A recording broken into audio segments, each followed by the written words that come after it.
All righty, guys. Again, my name is Rick Scheffler. I'm from the Center for Innovative Practices, and we are at Case Western Reserve University. Some of our staff are joining us today. We're thrilled to have them joining us, and so many familiar faces. It's good to see all of you.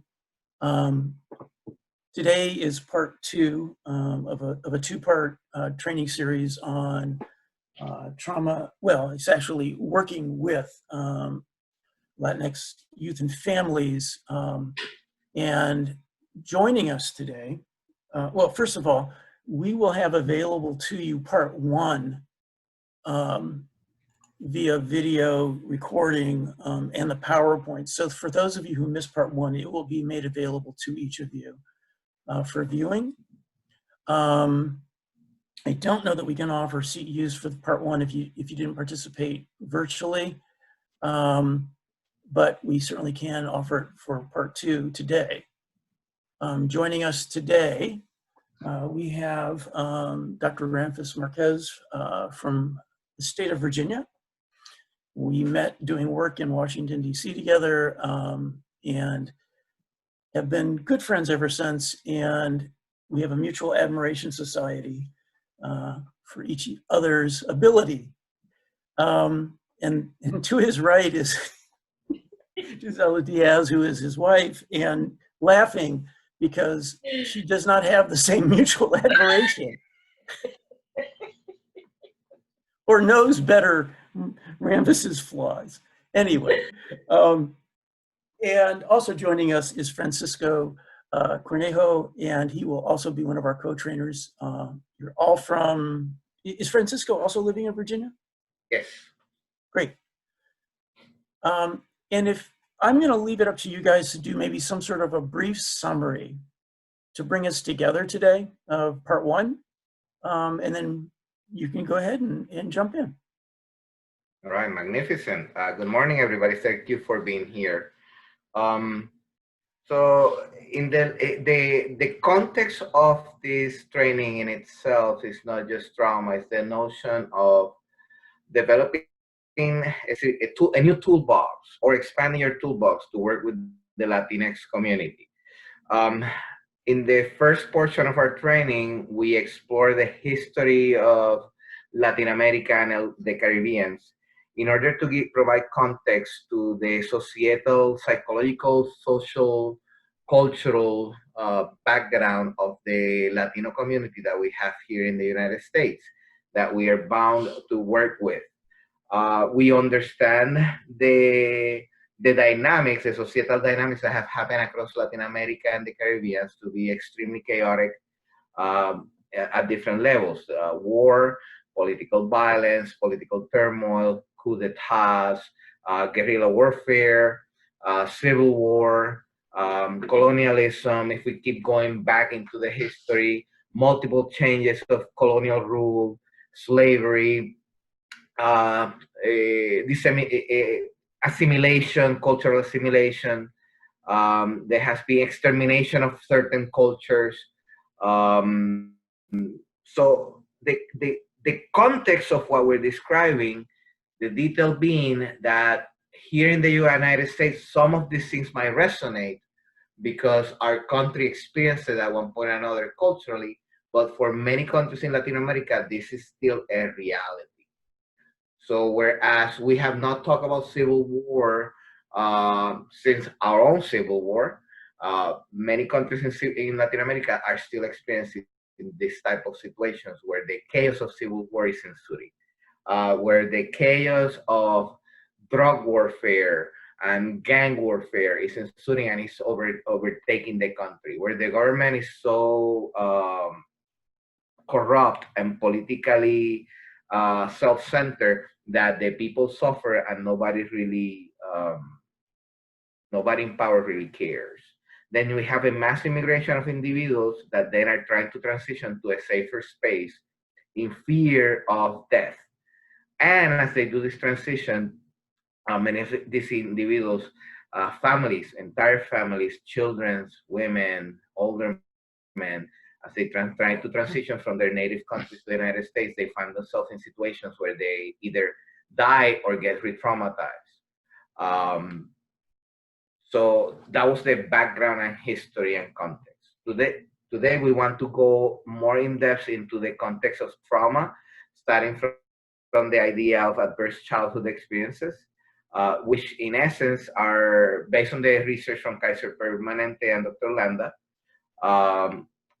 but also expanding on that research to contextualize the idea that the research, the evidence-based practices that we have here in the United States are focused on our culture. And within that limitation, many of our evidence-based practices and many of our views of what trauma is do not paint the big picture to facilitate treatment for individuals that have suffered things that we have not seen here for generations.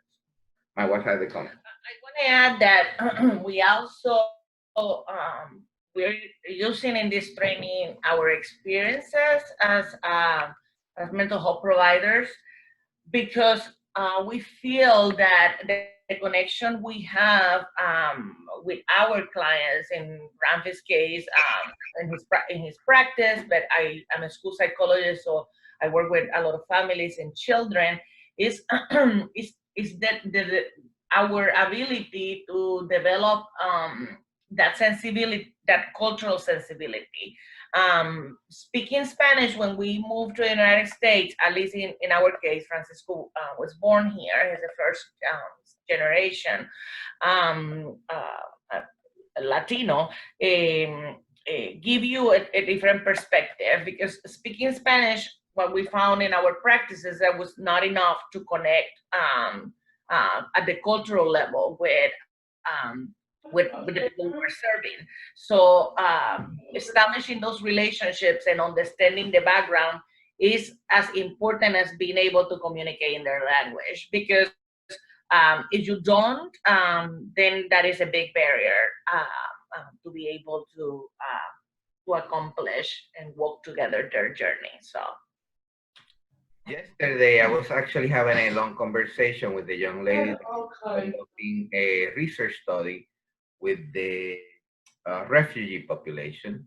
She's working on her PhD, and we were talking about the idea that the essence of doing clinical work with culturally diverse individuals is not cultural competencies, cultural humility. And I think the context of cultural humility should be the conversation to be had in the clinical world nowadays, to understand that for many years we have imposed a series of ideas that we believe to be true based on research in certain populations, and we have expanded it and kind of made it from a micro social context to a macro social context. And at this point, we have come to a realization that not all Latinos are the same. Within the Latino culture, there are white Latinos, there are Native American Latinos, there are Afro-Caribbeans, there are African Latinos. So the context and the experience is quite diverse, and we cannot just say, this is what I'm seeing because this person is from Latin America. Even in the language, the context of the language, I have a friend who's a professor, a dean actually, at the University of Mexico, and he's a professor of linguistics. And he was explaining to me that in the context of our language, there are 17 different dialects. So even for people that, and that's why I guess the point that my wife was trying to make, the notion of speaking Spanish does not make you diverse or culturally diverse, or even culturally competent. So even for us, the notion of humility, when people walk into my practice from different countries, and I see people from all over the world, but 85% of the population that we see is from Latin America, both Central and South America. I ask them about their country. I ask them about their experience. I ask them about their culture. I try to learn about their faith system and how they have integrated that faith system with different other faith systems. So we have people in Latin America that many of them are Catholics or Christians, but then they incorporate Native American rituals or belief systems. Also, some people in the Caribbean might integrate African belief systems that they call voodoo, santeria, And we see that as witchcraft, or we might see it as something negative because of our own belief systems. But for them, this is not at all negative, and it's quite normal. So that's something, as my hero Carl Jung would say, spirituality needs to come in the place of therapy, that's space of the process. Anything that supports the client in their natural environment, anything that is positive for the client in their natural environment should be explored and should be brought into the mix. Francisco, you want to say something? We kind of took over. I think you guys covered it pretty well, and I think that's the big thing, is understanding how all these different cultures and religious beliefs play a role. And I think one of the things I took away when I started working with Dr. Marquez was not diagnosing religious and cultural beliefs, which sometimes happens. So you might have a client that comes in and says, oh, I let demon riding is something that happens in Santeria. So I let a demon ride me, demon possess me. But that's more of a religious belief than, let's say, something like a hallucination. So trying to dig deeper than what's on the surface level of what's going on is sometimes really important. Hopefully that's something we can kind of bring light to in terms of all the different contexts that kind of play into the culture and many of the different things that are currently going on. And I think that's the focus primarily for this session, is what's really happening in the world right now within the Latinx community. Right. And having said that, I'm going to let Francisco take over, and we'll be going back and forth. We're kind of very informal, and we do this kind of a talk back and forth between the three of us. And if anybody has a question, please raise your hand or just stop us for a second. I want you to hear, or write it in the chat box. Yes, of course. I want you to leave here feeling like you gained something, even if it's just one single thing. And that you were able to get whatever questions you might have answered. Yeah, the last time we also asked some of you about your experience working with the Latino community, and you see that we're actually changing from Latinx to Latino. It's actually it's a generational thing. Ramses and I are a little older than Francisco, so the terminology we use right.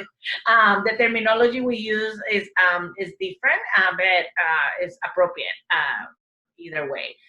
Something important, and that I knowing that some of you don't have a strong background working with Latino clients, is that we hope that this training is a training that you can translate to any group, even groups within the United States. And we talked about that last time. Sometimes you are working with somebody perhaps from the South, and their belief systems is different. And it is important for you as a therapist, as a social worker, it's important to establish those connections, because that alone will make that relationship strong, and we know the outcomes will be much better. So I hope that even if you cannot apply this to your practice because you're not working with this community, you at least can generalize what you're learning today. Actually, I noticed that there's almost 30 people online. The last time, and many of the faces that I see here were not here the last time around. So I should not, we should not assume that people here are not working with the Latino community. The last time around that we were here, people share that they had not had that chance or opportunity because of the demographics of their community. But I'm wondering if anybody is actually involved directly right now working with the Latino community in their region. If that person could kind of share what their experience has been. No? All right. So you want to take over, Francisco? Yeah, I can take over. So when we're talking about trauma and mental health within the Latino community, this is something that we should be expecting more often than not. Especially with recent migrants. Most of them are coming to the US trying to get away from some sort of trauma, whether it be political violence, domestic violence, gangs, And then even the immigration journey itself, it's going to be fraught with a lot of trauma.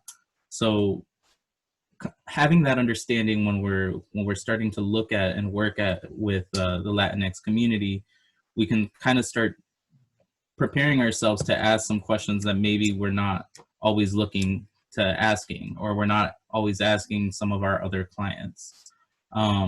So understanding where that person is coming from. Certain areas are going to be a little bit more heavy with gang violence or political violence. So understanding and shaping our questions and our intakes to kind of try to cover some of those. It's also going to help to inform some of the interventions we use and how we discuss with those individuals.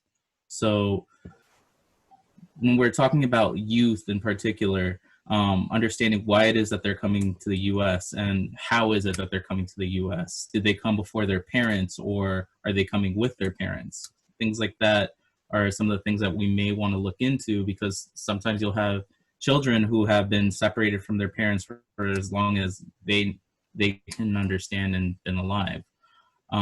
At the same time, we have the citizens of children whose parents are undocumented, and the challenges that they may face in terms of a lot of the fear of, I don't know if my parents are going to be taken away from me. And I might come home from school one day and my parents are gone and I don't know what to do in that place. So you may have a lot of kids that are living in fear of what's going to happen to me if my parents were to leave and to disappear. So when we talk about suicide and substance use within the Latinx community, we see that typically increases among the second and third generation as they become a little bit more used to the American culture that we're living here. But it's not to say that that first generation may not experience it. We may just have a generational thing where they may not be discussing it, or they may not be as open to discussing it because of the stigma that many within the Latin community have towards mental health and discussing mental health. So one of the things we talked about in the last session was how a lot of Latin families will see the therapist or the counselor as something that's only for those extreme mental health issues. So we're talking about schizophrenia here. And it's very common to have individuals say, I can't go talk to a therapist because that's for the crazy people. And I'm not crazy, I'm just sad sometimes. So breaking that down a little bit can be challenging, because you have people that are so stuck in that way, or you may have people who are interested in saying, I want to go talk to a counselor, but my family keeps telling me, what, are you crazy? Why are you going to go talk to them? You don't need that. It's something that I saw fairly regularly with my Latinx clients, is that they would end up asking me, my brother is telling me that I should stop coming to see you because he's saying that I'm crazy. And I don't think I'm crazy. Do you think I'm crazy? And a lot of times you kind of have to break that down a little bit. Within the Latin community, and especially now, we're seeing a lot of discrimination and racism. And it's not to say that it hasn't been there before, but it's something that's becoming a little bit more prevalent. So we have to be aware of some of the changes that we're having politically, and discussions that we're having, and how that may be affecting a lot of our clients as well. Understanding that they may be living in fear for a majority of their life because they don't know if going to the store might result in them getting arrested and deported, especially for our undocumented clients. And even for people who are citizens here, they may be facing a lot of that same discrimination because people just will assume.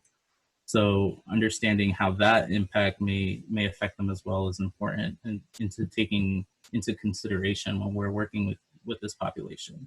And it will be crucial to understand the notion that when you're doing an intake within the Latino community, because of the factors that they have experienced, in many ways, shape, or form, you're coming in with your best self to help, but they're experiencing you as a threat. Because mental health in Latin America, think about mental health in Latin America in many countries, not in all countries, I don't want to generalize, but in many countries, it's the same as it used to be back in the United States in the 60s and 70s, where somebody would come, take your family away, a family member away, and lock them up in a hospital and institutionalize them. So that fear, it has been passed through generations, but also in some countries it's still a reality. So when people hear mental health, the first thing that they tell you, and I had just this situation yesterday, this woman came in because her sister brought her because she's experiencing postpartum depression and some degree of postpartum psychosis. And the first thing that she asked me is, are you going to hospitalize me? I don't want to have my baby in a hospital. And I explained to her, no, that's not what we're doing here, right? We just need to help you, and we need to figure out a treatment plan to make sure that you will have your baby safely. We'll be working with your OBGYN. I work in an integrated practice that has primary care doctors and OBGYN in the same location to ensure your safety and the safety of your baby. I'm not here to hospitalize you. The other notion too is the idea of being, as Francisco was mentioning, being crazy. The majority of Latinos calls it, oh, they would ask you, well, estoy loco, am I crazy? Is that why we're doing this? I have a person from Colombia right now in practice that in every session, please reassure me that I'm not going crazy. And I have to give her that level of reassurance and show empathy over the notion of what her fear is, because everybody in her social group is telling her, well, if you're going to a therapist, you must be crazy. So these are factors that are crucial in working with people. The other notion that is very important to understand is that a lot of the conduct disorders that we have identified in the DSM-5 support ideas that are behavioral. And many of the behaviors that we're diagnosing as conduct disorders or some sort of oppositional defiant disorder or anxiety or depression, we are diagnosing and externalizing proposition of a trauma and externalizing presentation of a trauma. And what we really should be working on is trying to figure out how to correct and how to heal that trauma process. The same thing with substance abuse. Substance abuse is the methodology of choice of people who are afraid of taking psychotropic medications. And I have this conversation almost every day. Well, I'm using marijuana, or I'm using cocaine, or I'm drinking, but I don't want to take an antidepressant because antidepressants are bad. So in that context, I need to help the person understand, well, you're taking chemicals that are more harmful than any medication that you might have read will be harmful to you. And that takes time, and that takes a level of empathy and patience. And I think that the key component to doing mental health work with the diverse community, specifically today with the Latinx, is the idea of being prepared and educated to communicate in an empathic fashion how we can help, how what we're doing is gonna be trying to get you in a better space than where you're at right now. And the degree of self-medication within the Latinx community is prevalent, and it's almost cultural at this point. It's something that you see in the movies and in the songs. People will talk about, we don't have depression, we drink our problems away. So it's something that's super prevalent in how the Latinx community does handle these mental health issues or these emotional issues that bother them. Is we're just not going to deal with it. We're going to toughen up and just kind of drink our problems away and handle it that way. So when we talk about ACEs, I'm pretty sure everyone is somewhat familiar with ACEs at this point, but for anyone who might not be, it's a 1995 study by Kaiser Permanente that basically established 10 questions that found different things that once you had experienced those things, so things like abuse, neglect, household dysfunction, and then the chart there kind of shows what type of different experiences you may have had, you were more likely to have negative health outcomes. And this could manifest in being underweight, being under height, having health conditions that aren't typically normal for someone your age. So this is a questionnaire that's given to someone who's already 18 years or older, and kind of helps guide healthcare workers in terms of, if you experience this might explain a lot of these physical health conditions that we're seeing that don't necessarily make sense for someone in your age range, or someone who may look completely healthy may have high blood pressure, diabetes, stuff like that, as a result of the trauma that they experience. So it's another way of kind of proving the fact that trauma does live within the body. It's not something that's simply just mental. It's something that is going to affect our physical health. For anybody that has interest in, everybody here should have interest in trauma and treatment, but gaining a greater understanding on trauma and the effects it has in the body, I would recommend the book, The Body Keeps the Score. It's a magnificent book. It's a magnificent book that actually helps contextualize what Kaiser Permanente and the ACEs researchers try to propose to the world. I think that this research is probably one of the biggest pieces of research that I've read in the last 20 years. There you go. That's the book. The Body Keeps the Score. Magnificent. Sorry, I ran up and grabbed it real quick. It tells us a story. It tells us a story that when we're working with the Latinx community, you will see more prominent than in many other cultural groups. The level of somatic disease around the Latinos is extreme, and the level of manifestation of trauma somatically, it is extreme. The majority of people that come to my practice, they don't come in because of their notion of I have been traumatized, or I'm depressed, or I'm anxious. They come because of a somatic complaint. They usually get referred by our primary care doctors when they identify that the somatic complaint doesn't seem to have an explanation, medical explanation on their end. In many cases, for many years actually, the context of psychosomatic was a context that physicians would dismiss as an idea that, well, this is not real. But the reality is that the pain and the physical experiences that clients are having, it is actually quite real. And it's something that is happening as a result of the connection of the brain with the body. So in that context, when teenagers or children are complaining about chronic migraines or stomach problems or extreme tiredness or body aches, understand that in most situations, you might be seeing something that is a manifestation of traumatic events that are not being addressed, that are not being processed, that are not being resolved. Do you want to add to that? Not really. I know that, well, I will. When we look at abuse, neglect, and household dysfunction, I know that some people who might argue will say, well, there's a lot of other factors that this study did not consider. So I always remind people that imagine the people who were surveyed originally.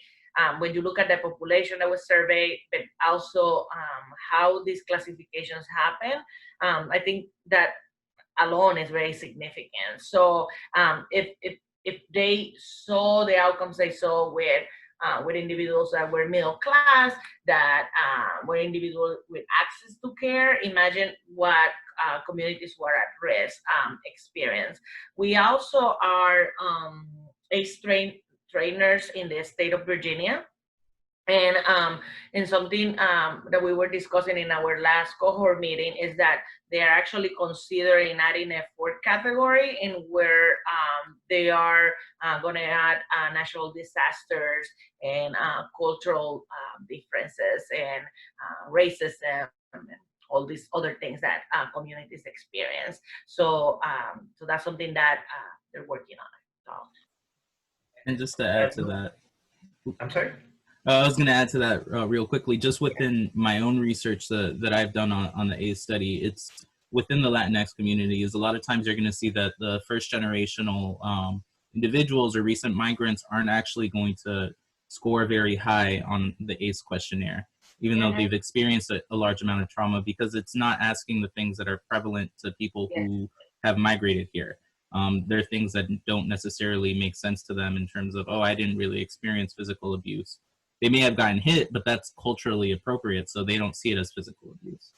We talked about that in our last presentation, because sometimes when you are interviewing your client, you have to be willing to make different questions if you generalize and said, oh, so tell me a little bit, do you have any negative experience in your life? They may not recognize their own trauma as a negative experience, but as something that is normal in their day to day. And sometimes when they share their stories, you're like, oh, wow, how this person is still standing here. So the resilience that they develop sometimes don't allow them to see that what they experience is actually not typical.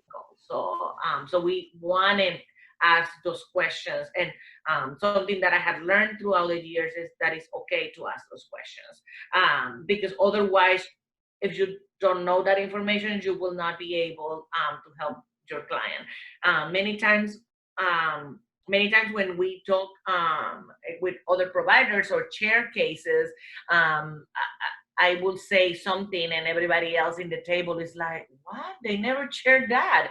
And I said, well, they didn't share it. I actually asked.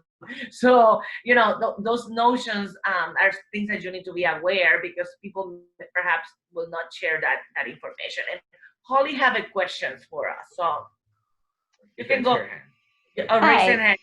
Huh? Hi, this is Holly. Yeah, so I want to ask a question, and I want to preface it by saying this will be generalized, so I apologize. But I'm just curious. So let me say something before you continue. I'm sorry. Something that I said in the last training. Nobody here should feel that they're going to be judged for whatever they say. My context of understanding diversity came from making good questions and really stupid questions. Yeah.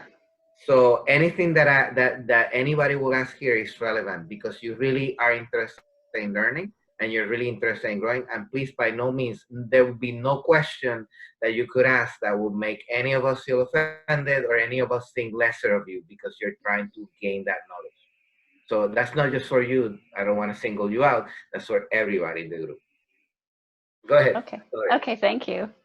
So if traditional mental health therapy in the form of talk therapy, cognitive-based therapy, is maybe not as culturally accepted, would the more somatic type therapies be better accepted? Have you tried that? And if so, what is the response then? Right.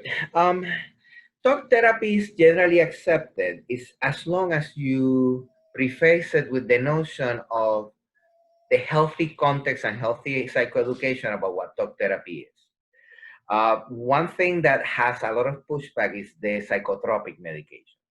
So it's easier for people to embrace talk therapy than to embrace the notion of, now I have to see a psychiatrist and get an antidepressant or an ADHD medication.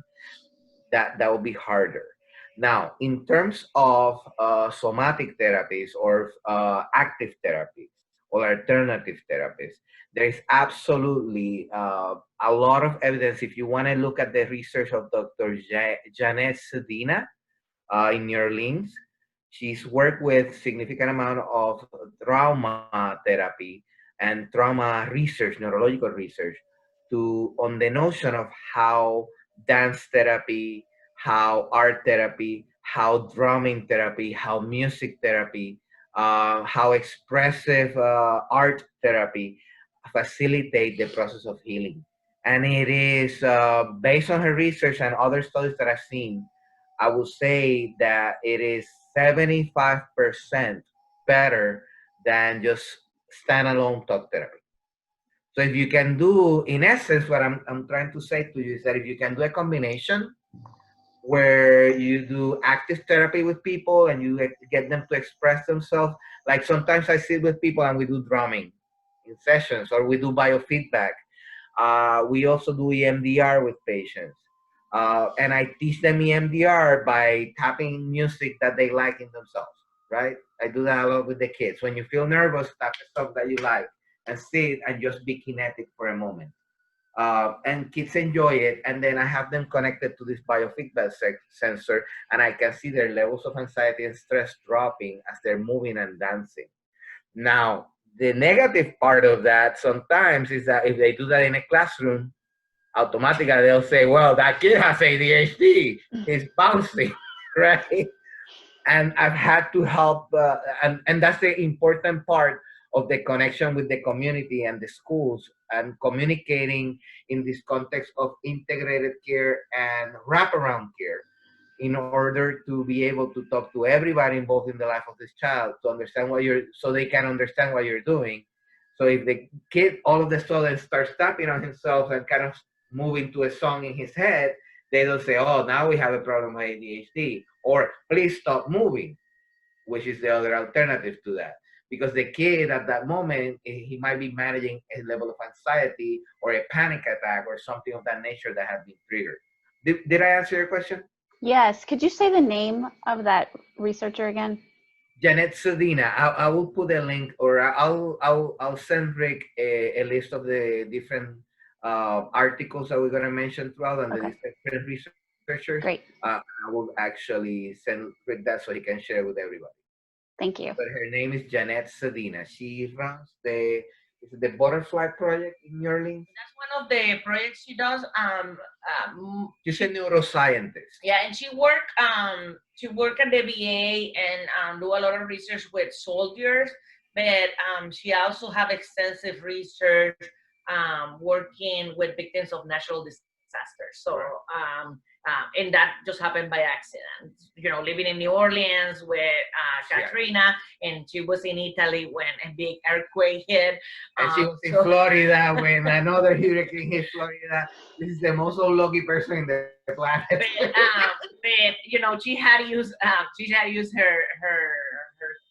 her knowledge to apply it to natural disasters. So that's kind of her butterfly project, but she also do a lot of things with soldiers. When she came to visit us here in Virginia and did some lectures for us here, I told her, please make sure that you don't bring a hurricane, a tornado, or an earthquake to Virginia. Any other questions? All right, we carry on then. Let's see. I think we've talked a lot about ACEs, but in the context of ACEs, I would like to go into the neuroscience, so we can understand why this is so relevant. So, for many years, the study of psychology and the field of neuroscience and medicine were split, and now we're coming to an understanding that all of these things need to be connected. So that poses a great conundrum for us in this field, because we need to expand our level of knowledge in order to provide our clients with a greater degree of support. We need to, as providers of mental health services in the community, understand the neural function and the brain. And we need to do so in a way that we can communicate it to our clients easily, so we can educate them of what is happening. I often find myself playing with a little squishy brain that I have in my office, and using that to explain to a child why sometimes they blow a fuse when they get aggravated within the context of what's happening in their brain. And when I help them and I give them this visual marker, it makes total sense to them. So, like, for example, I'm thinking of a young man that struggled with severe abuse and neglect and trauma through his early stages of development. And he had severe impulse control and anger management problems. Everybody was saying, well, he's oppositional, defiant, he has ADHD, he already came diagnosed to me. I do a series of evaluations. I sat with him, I talked to him, and nobody had ever asked about his upbringing for some reason. They automatically went to the notion of ADHD and oppositional defiant disorder. So this child was very aggressive toward adults that would raise his voice at them. At this point in his life, he had every single archetype, every single individual that was supposed to give him support, adult-wise, parent, mother, uncles, have abused him some way or another. And he found himself, now that he was growing, reacting to this before the abuse initiated. So if anybody was too stern or too assertive in communication with him, he would automatically become hyper aware, and he will react. So we started talking about his trauma. We started talking how that impacted his reaction in the natural world. But at the same time, I started educating the adults in his life. And this is where wraparound care is so important. I started talking to the principal about him. I started talking to the counselors about him. I started talking to the teachers about them.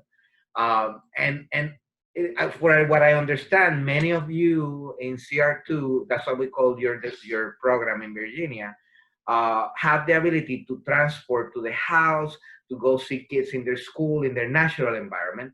So it will be important to be connected to those individuals that are supporting your child, your client, in those natural environments, to communicate, listen, this is what he's reacting to.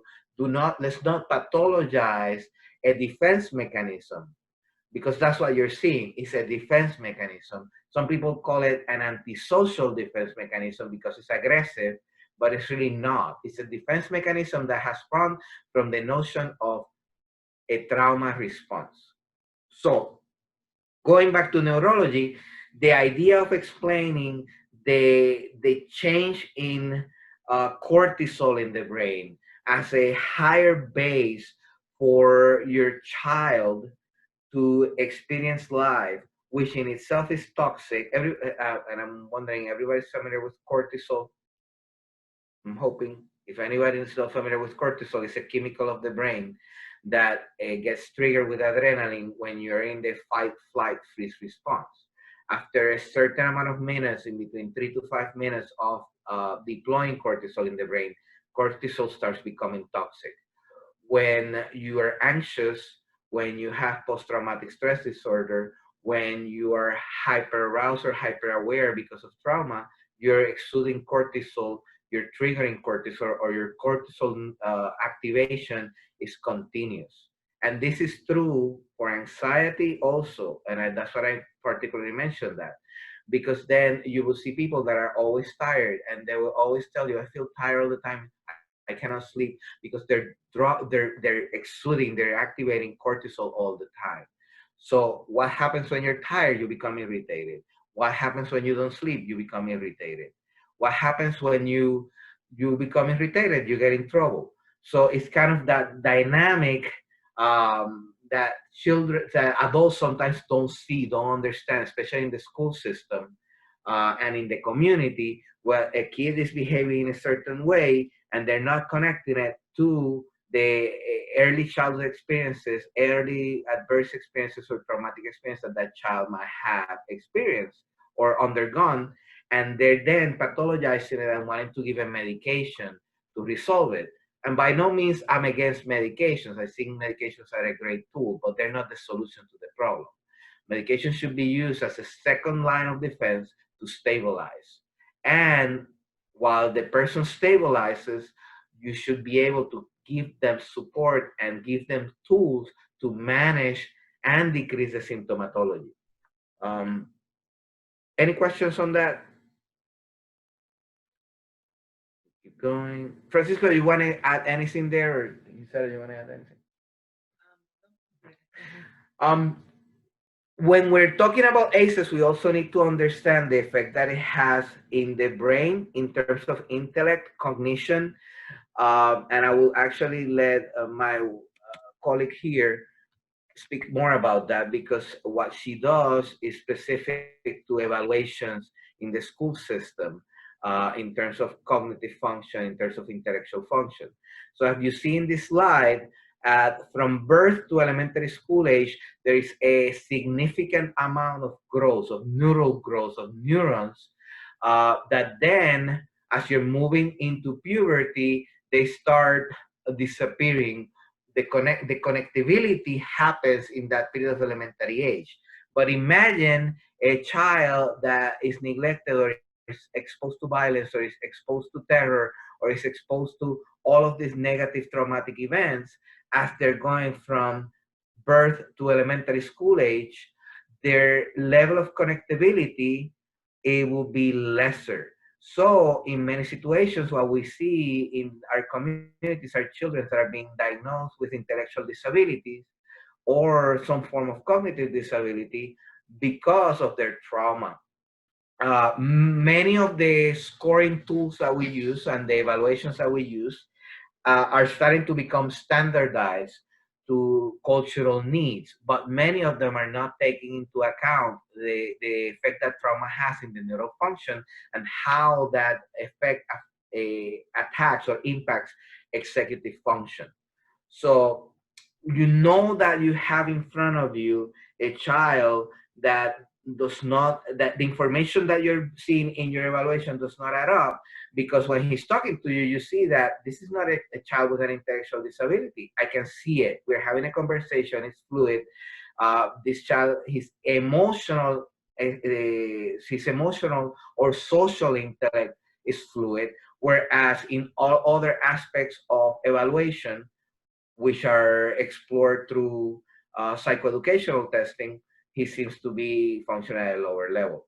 And we will talk specifically about misdiagnosing and misevaluations as we move forward.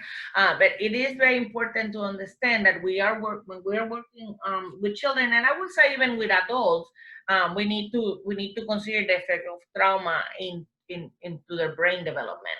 I will use an example of a student who we recently received from another state. This student, parents migrate to the United States earlier, and she was and she was being raised by her grandparents. And this child traveled to the United States by herself. That itself for me is a pretty traumatic event. I just cannot imagine just being traveling from Central America for several months and encounter the things that you have to encounter. It's a lot to just drive with my kids from Virginia to Florida and not lose your mind. Imagine just going through the things that people go through. So this kid was detained in the border and then was placed in custody of the Border Patrol for ICE. Later, she's put in foster care in the middle of the winter. Remember, this is a kid from Central America where the weather is nice and sunny all year long. She's put in a foster home from Texas, in a foster home in Pennsylvania in the middle of the winter. She's also placed in a school, and her foster family did not speak any English. She actually was evaluated by the school because the case manager from immigration believed this girl had some sort of a neurological problem that impact her learning. We received a report. That's the first thing we saw. And the student later on, we had a meeting with her through Zoom. We had not met her in person yet because of COVID. But it was very interesting that the student we were seeing was actually, when we're talking to her in Spanish, interviewing her mom, was very different of what the paper said. And nowhere in the report they accounted for the trauma that this kid experienced. So these things are very important when we are considering those things and working with elementary school age students and students in adolescence. The good news though is that if we identify these things early, we also know that neuroplasticity is something that allows us to regain the density in the brain. And going back to the research that Dr. Marquez was talking about with Dr. Sadina, there are a lot of ways to rebuild that brain back. So those are things that we need to be considering when we are talking about early interventions.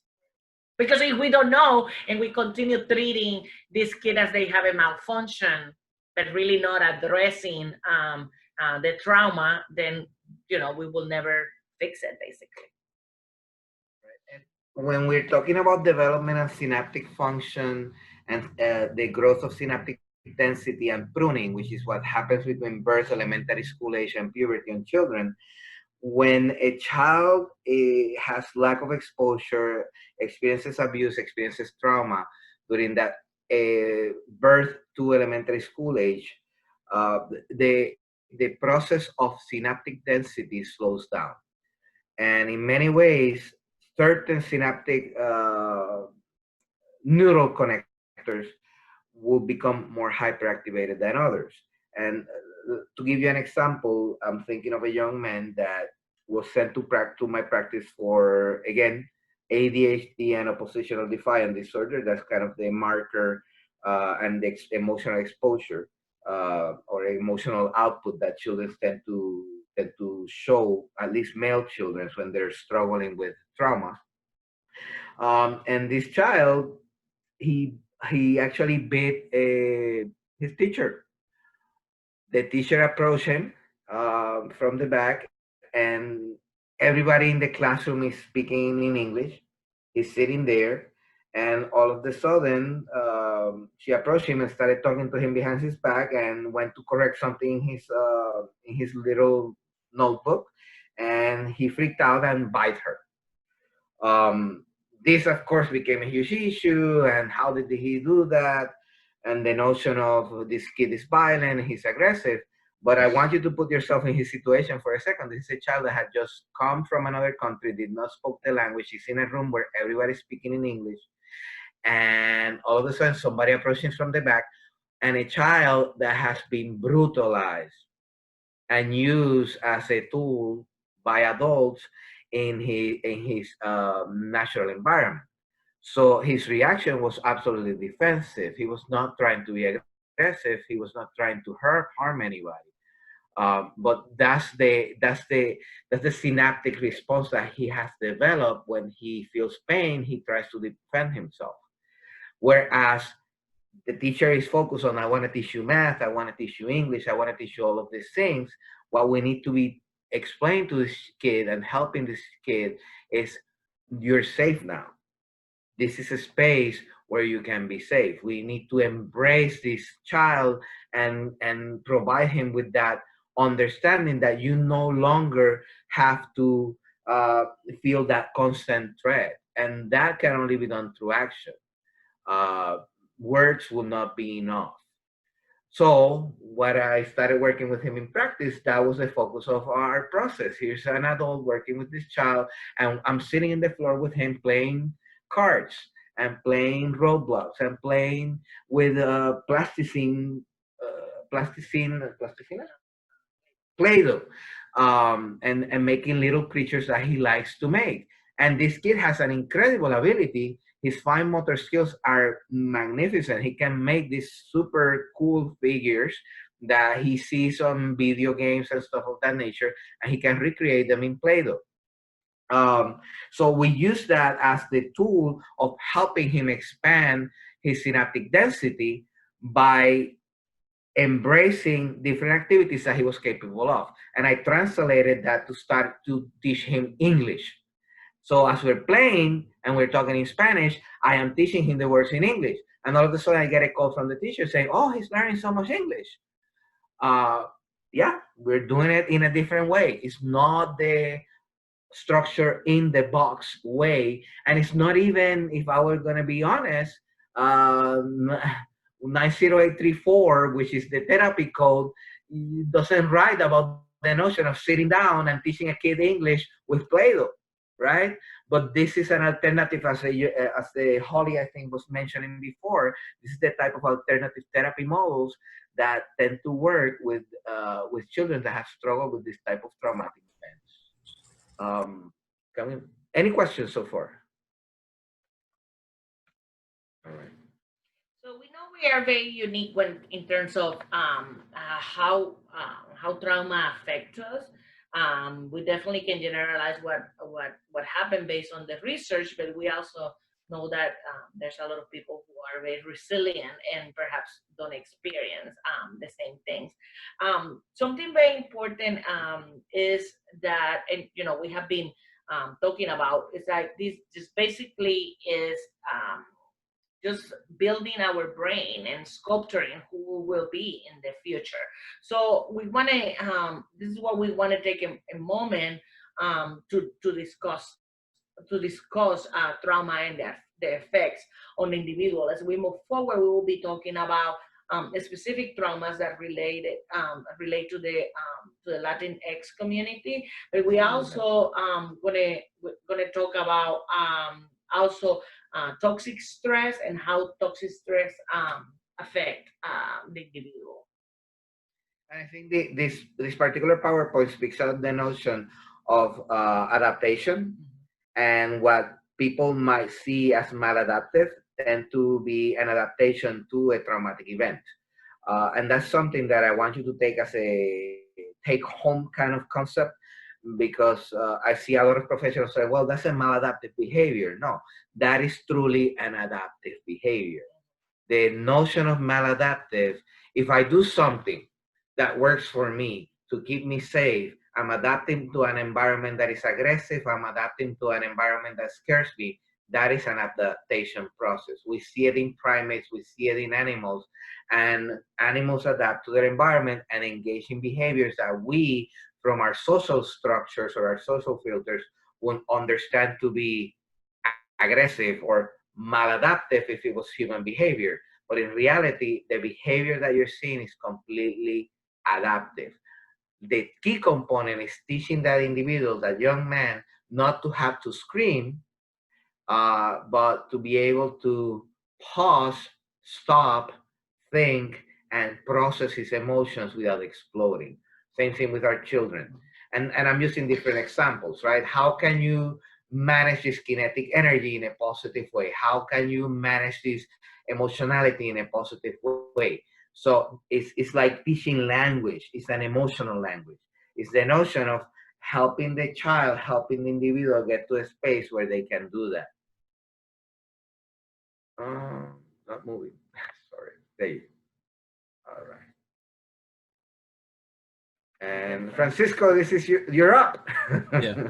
So now we're going to be jumping into a lot more of the current events in terms of trauma and different trauma experiences that individuals might face. Just before we jump into it, just want to make sure everyone knows we're going to be talking about some tough subjects. So if anyone feels like they need to step away, please feel free to do so. And at the same time, if anybody wants more information than what we might provide, feel free to ask. And then if we know the answer, we'll certainly share it. And we'll try to dive into how we see this in practice, so that there's some context, not just to the topics that we're talking about, but also how they actually play out in the therapy room.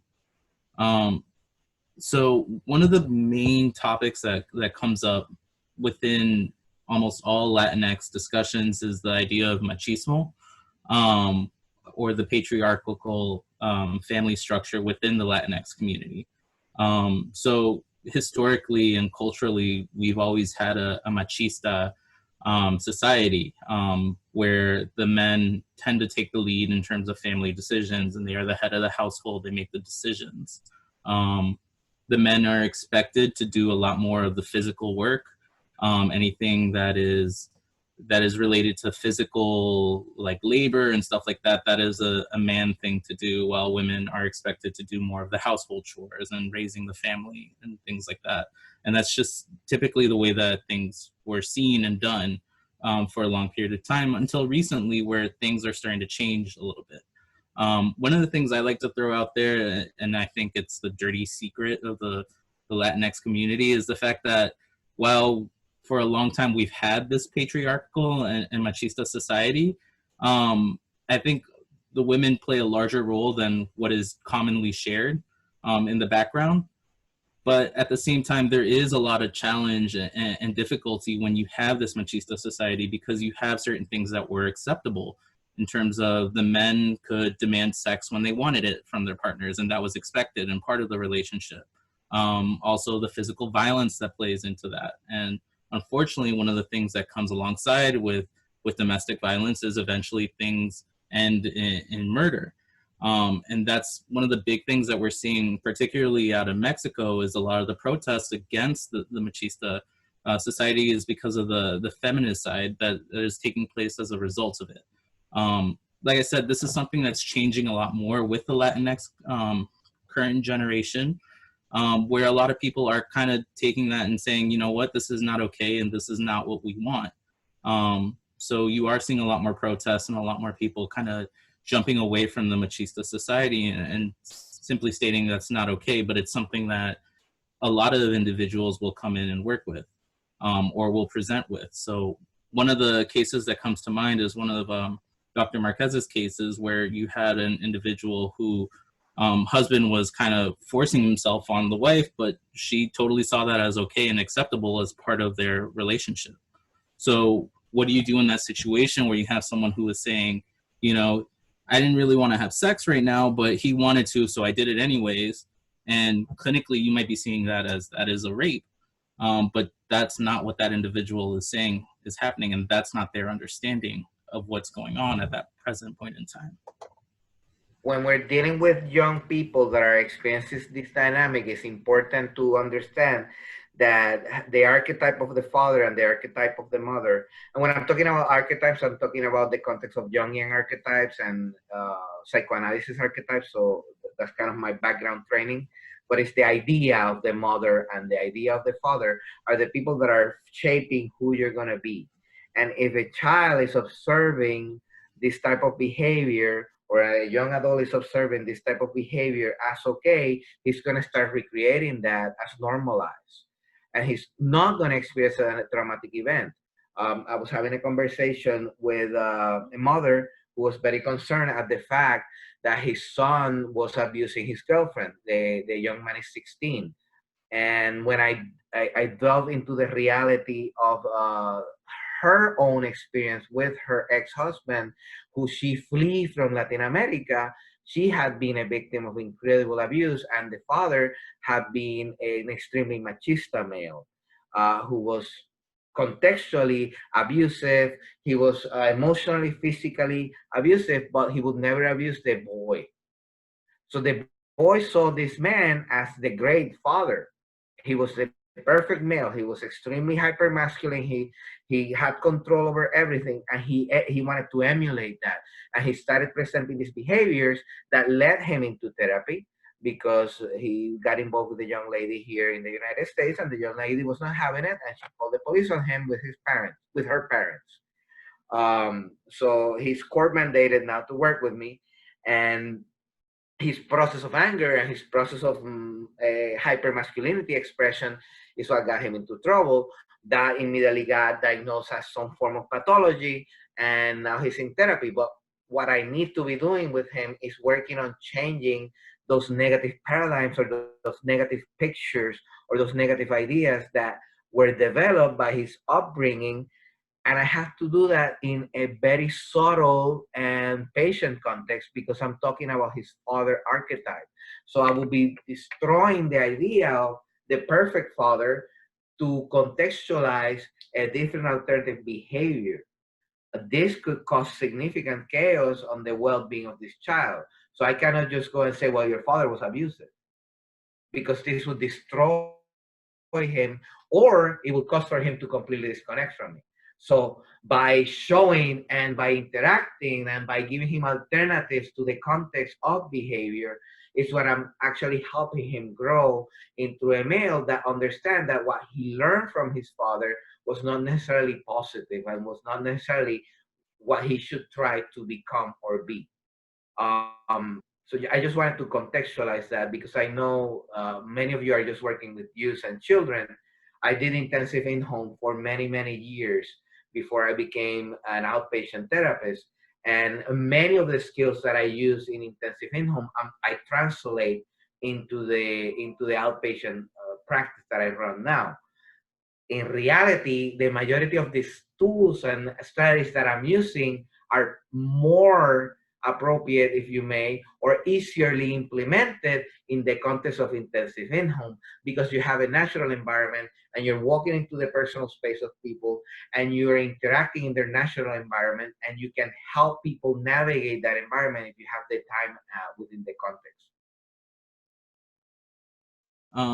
So as we start discussing, the ties with domestic violence are there within the machista culture, and unfortunately, it's a sad reality for a lot of the Latinx community. And as we were mentioning, sometimes it's one of those things that is accepted and seen as normal within the Latinx community, but it's something that here in the U.S. we take very seriously, and we want to make sure that we protect the people that are experiencing that. So one of the things that may prevent someone from reporting domestic violence is, you know, the fear that if someone has an undocumented status, they don't want to get involved with the police. And realistically and legally, there's nothing, the police should not be asking for immigration status, and that shouldn't play a role when it comes to domestic violence and reporting domestic violence. And in reality, there's a lot of protection afforded to individuals who are experiencing domestic violence to protect them despite their immigration status. So you have the U visa and the VAWA visas for women who may be experiencing domestic violence and need to get away from that. So it's one of those things that hopefully we can help with educating people. And for that, we need to educate ourselves in terms of what are the limitations to those visas, and also helping them to get connected with legal resources within the community. You know, that's a big thing, is we don't want to spread out beyond our scope of practice, but we want to at least have a basic understanding of maybe what options are available to individuals and how to point them in the right direction in terms of how do I get out of this situation, and how can I help you to connect with different resources to help you get out of that situation if that's what the individual wants. Another context of or another barrier that mothers face when dealing with this type of dynamics of domestic violence in the United States can be the fear of the police. Contextualizing back to the history, understand that the notion of domestic violence is a new notion in many countries, and police officers will take sides with the husband. Male police officers in particular, sometimes even female police officers, just not to be judged by their counterparts. So the notion of a woman calling the police or engaging in any type, shape, or form with law enforcement tends to be a negative experience for them in their own countries. So they carry that into our culture. And then it goes back to the notion of education. You are walking into people's and families' home. You want to explore the psychosocial dynamics that are impacting the life of your child or your teen, to understand how the behavior that you're seeing or the difficulties, emotional difficulties that you're seeing, are a manifestation of the different traumas that they might be experiencing at home. If you share with the mother, well, I think that I'm having a conversation with you, mom, because I'm concerned about this domestic violence situation that you're in, and I think this is contributing to the day-to-day difficulties that your child or teenager is having. Maybe we should call the police. Understand that you're going to have to preface that with an education of, I'm going to be here to support you. The police here will listen to you, will try to act in your best interest, and they will not be acting on the best interest of your husband. Because that, for many mothers, many women from Latin America, is a reality. Now, again, I'm contextualizing everything that I'm saying as a general rule of thumb for you to explore and be mindful of. This doesn't mean that all males in the Latino culture are abusive. This doesn't mean that all males in the Latino culture are machistas. And I give you a personal experience where I first started working in DC. I had a colleague, social worker, that at one point or another approached me. She had never talked to me in a nice, polite way ever.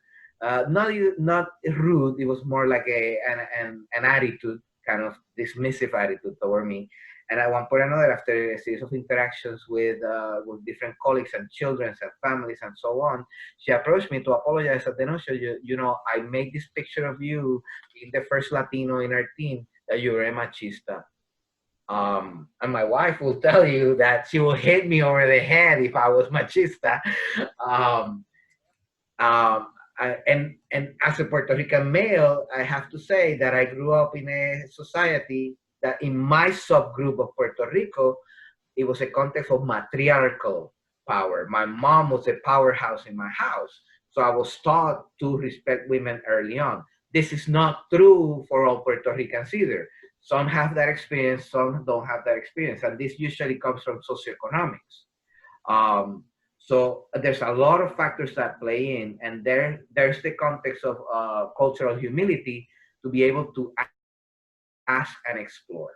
I wanted to go back to this because I think it's important to contextualize the idea. Again, everything that we're presenting today should not be taken as a rule of thumb, but as a general context or a general idea for you to be aware of and include in your ongoing exploration and intake, if you may, or assessment of your client. Understanding that an intake never ends. You're doing an intake or you're doing that initial assessment through the course and the lives of the case. Thanks.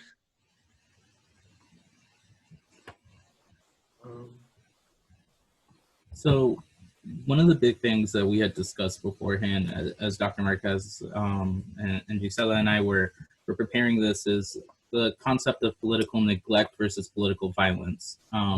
Because you have these instances of political violence, which is what most people I think are more familiar with in terms of the state is acting in a way that is harming its people. They are withholding food, they are destroying the economy, they are withholding supplies that are necessary. The thing is, it doesn't always play out like that. And it's particularly with a lot of the Central American countries, you have what we refer to as political neglect, which is more that the government is not doing anything to actually help its people.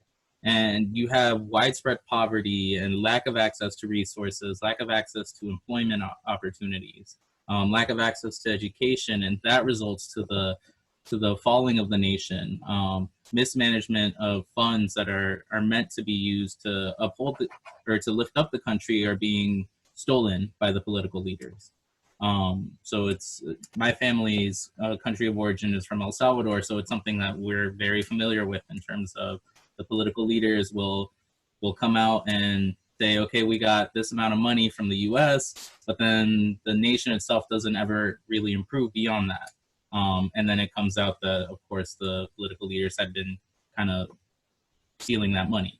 So that's a big thing that a lot of these nations are going to be facing, whether it is the political neglect or the political violence or a combination of the both.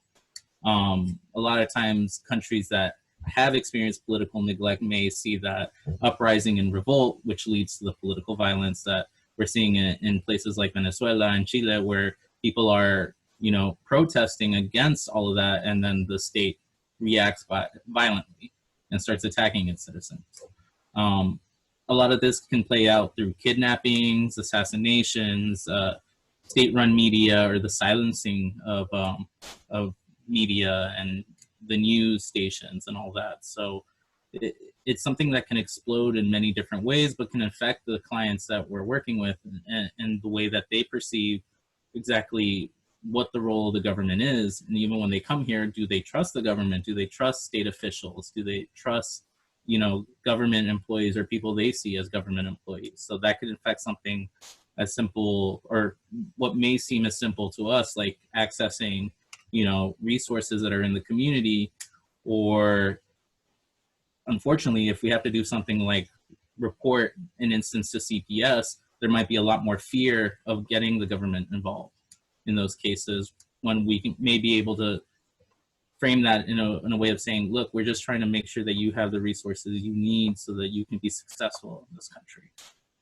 Right. In that context, I wanted to bring it to the notion of our current situation, where a lot of the clients that we're seeing in practice are afraid because many of the dynamics that they're seeing in TV, which is oversaturated with riots and manifestations and not to get political, our president speaking about different notions that are negative, especially toward minorities. People are afraid. People are being re-traumatized, and I've had many individuals with higher degrees of anxiety come into my practice asking me, are we moving into a place that what happened in my country is going to happen here? And I'm afraid what that will mean to me as an immigrant, or to me as who am a refugee.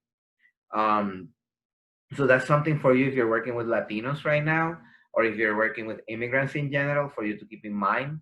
What they're seeing on TV is scaring a lot of people.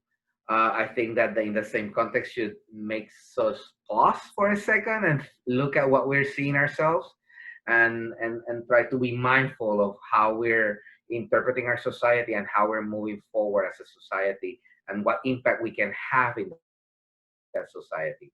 But that's just my personal pet peeve on that subject. The other notion is the notion of accessing resources. The reality is that we have no control over the individuals that our clients are going to interact with, and the belief systems that are those individuals might have with relationship to immigrants.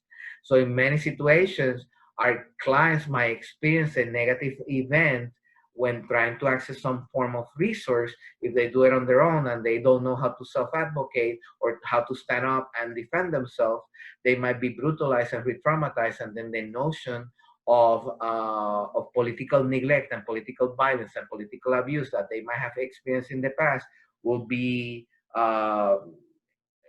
become a reality for them here, and it will be absolutely validated.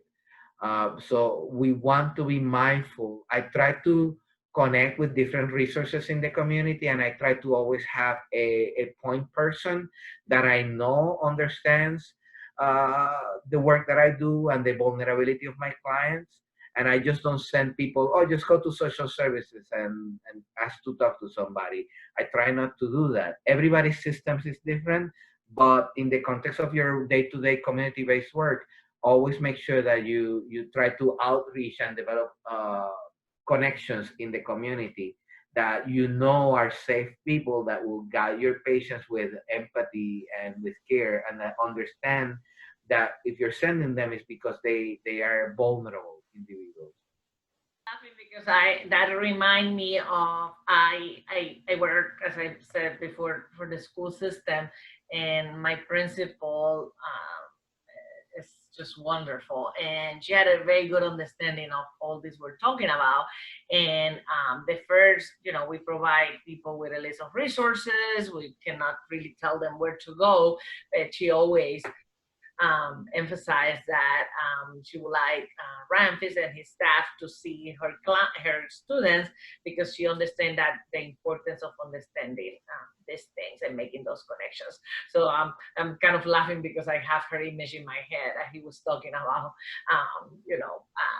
doing those referrals and making sure that the person who is receiving this individual will be as sensible as perhaps the people in the school where we, that we serve. That is a little different than perhaps other schools in our county. Systems tend to have structures and rules, and in my career, I actually had to deal with that a lot, and I've always been a rule breaker and a troublemaker, and I always did what I thought was right, morally right, from my moral compass, which might or might not be the best one.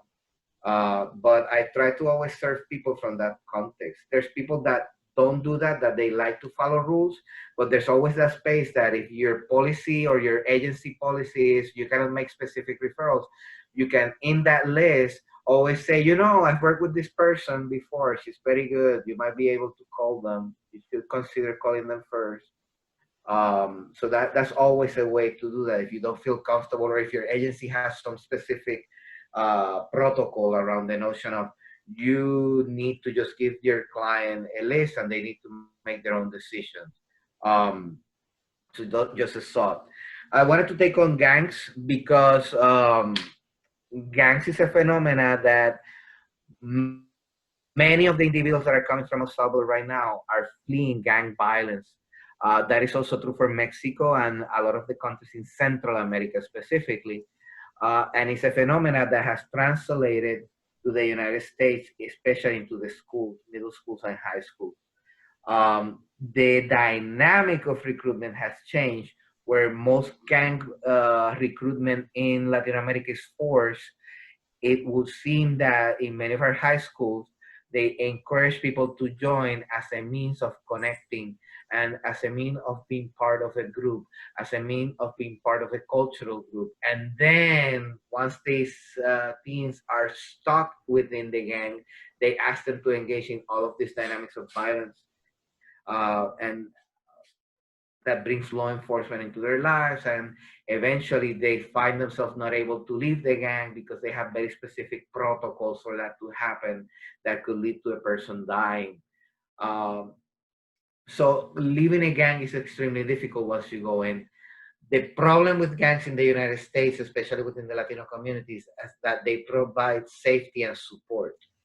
And kids that are coming into a culture that sometimes have become saturated now, with discrimination at same age peer level, and rejection because of language diversity might gravitate toward individuals that are in a gang because they're actually supportive.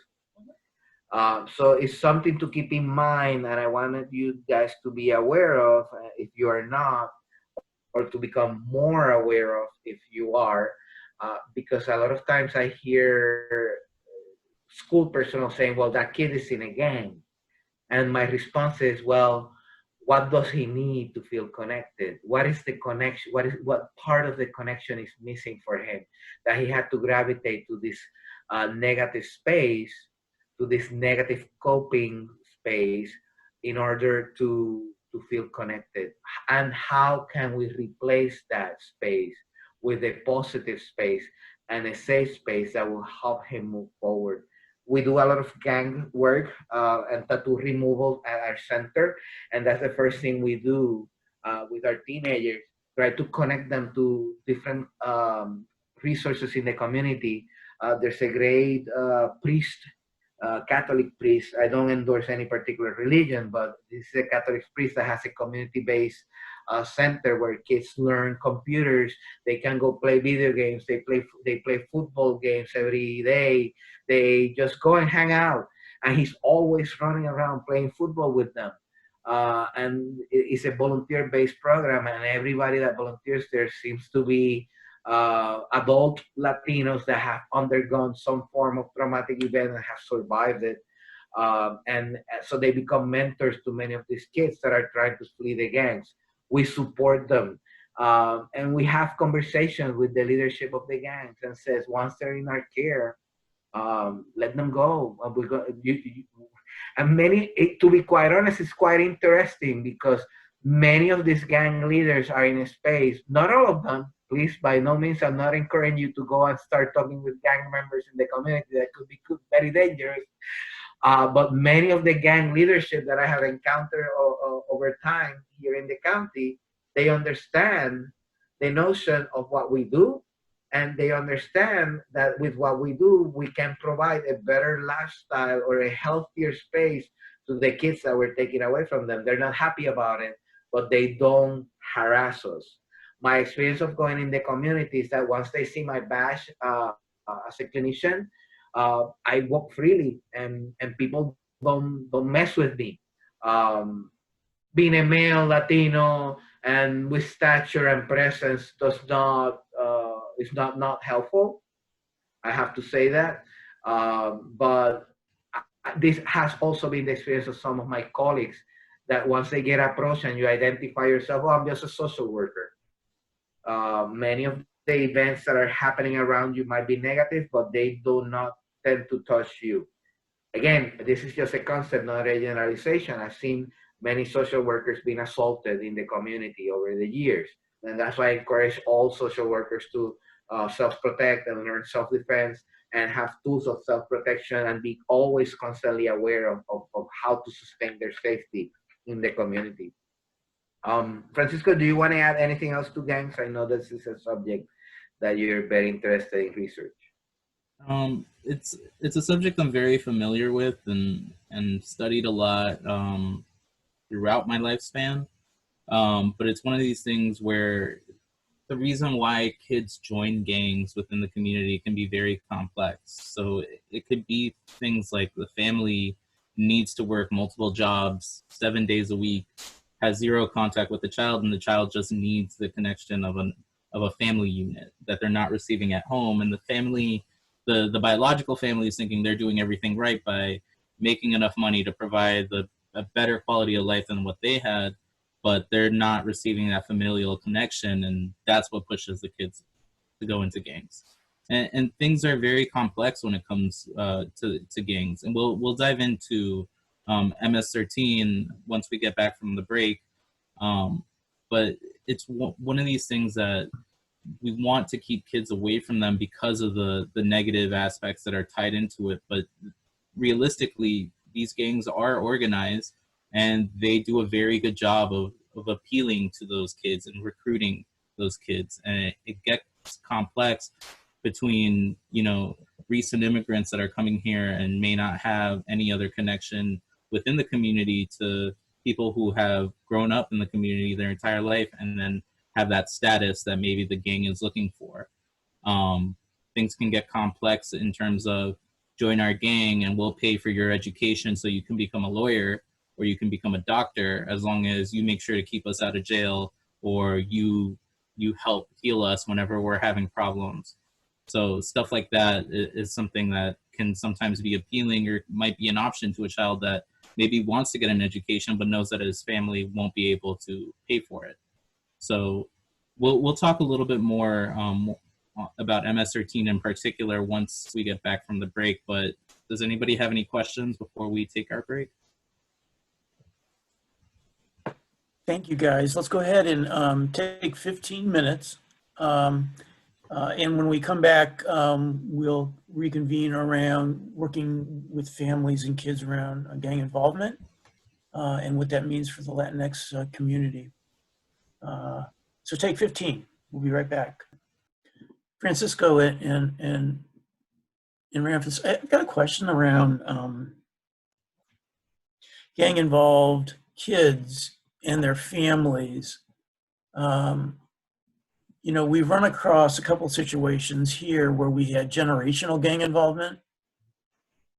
And, you know, so working with the families was fairly tricky. And I don't know if you've had that experience, and then, you know, how does somebody who's doing some sort of an in-home family therapy-based service, you know, work through some of that? I mean, where's the hope there, and what can you do? Once somebody's initiated into the gang, and the longer they stay in it, the harder it is for them to leave, because they consider them to be a threat, because they know what the gang has done. So they could testify against the gangs or the gang members. We try to do preventive work with kids as to not get them to the point where they have become gang involved. Then again, with our tattoo removal program, a lot of the work that is done is post-involvement. Once you get tagged or marked, you're actually already in the gang, and the process has to be extremely supportive. Cross-generational, I had one case recently that I can think of, and in conversations, it turns out that the father had been meaning to leave the gang for years, but he didn't have the tools to do that. If the father is an adamant and proponent of the gang, it's definitely much harder. But if you have that conversation with the father and you find that he has had this interest but never knew how to leave the gang, the process then becomes supporting the father in that transition. But it's like developing a safety plan for an abused, battered woman. You have to be very cautious and give that person the tools to reconnect with society and reconnect outside the gang, but also give them the tools to self-protect, because at any given time, if the gang takes a whiff at the notion that they're trying to leave, they might hurt them. So that's a very, very tricky situation that I think in conversation and kind of safety planning takes precedence over anything. Oh, my experience working with gangs actually before I became a school psychologist, and gangs that have been, you know, families who have been generationally in the gangs, is very interesting because, you know, when we're talking about why people join a gang, usually the reasons for that first generation is the same. And then the other generations just join by example. It's like, you know, they really don't have any other role models. And in many occasions, again, not generalizing, when you have kids who are joining the gang and you try to understand who they are, many times there are people who had experienced significant trauma. So it goes back to what we do in terms of being proactive when we know what the outcomes will be, right? So, you know, we know that if we don't address trauma, we will get significant and learning problems. We also know that many people who don't have healthy coping skills would engage in this type of behavior because it is a place in where they feel safe. I know as crazy as it sounds, but you know, it's a family. It's that family that they are seeking. So we just need to. So the way I see it now, working with little kids and understanding what happened next, is just the way I work with kids is try to be as proactive as I can, and doing referrals. Even when I don't see a problem sometimes in the school, I always tell the parents we want to take this kid to counseling before we see a problem, because sometimes when we see the problem, just too late. And that's the problem with the medical model that we have in the country, because preventive medicine in behavioral health does not exist. There's no code to build for that. And even with intensive in-home, most of the state criteria always refers to the notion of out-of-home placement. Well, let me tell you, if they're ready for out-of-home placement, we're late. We should have been there earlier than that. So it becomes very, very tricky and difficult sometimes. Francisco, I'm sure you have some insight into it.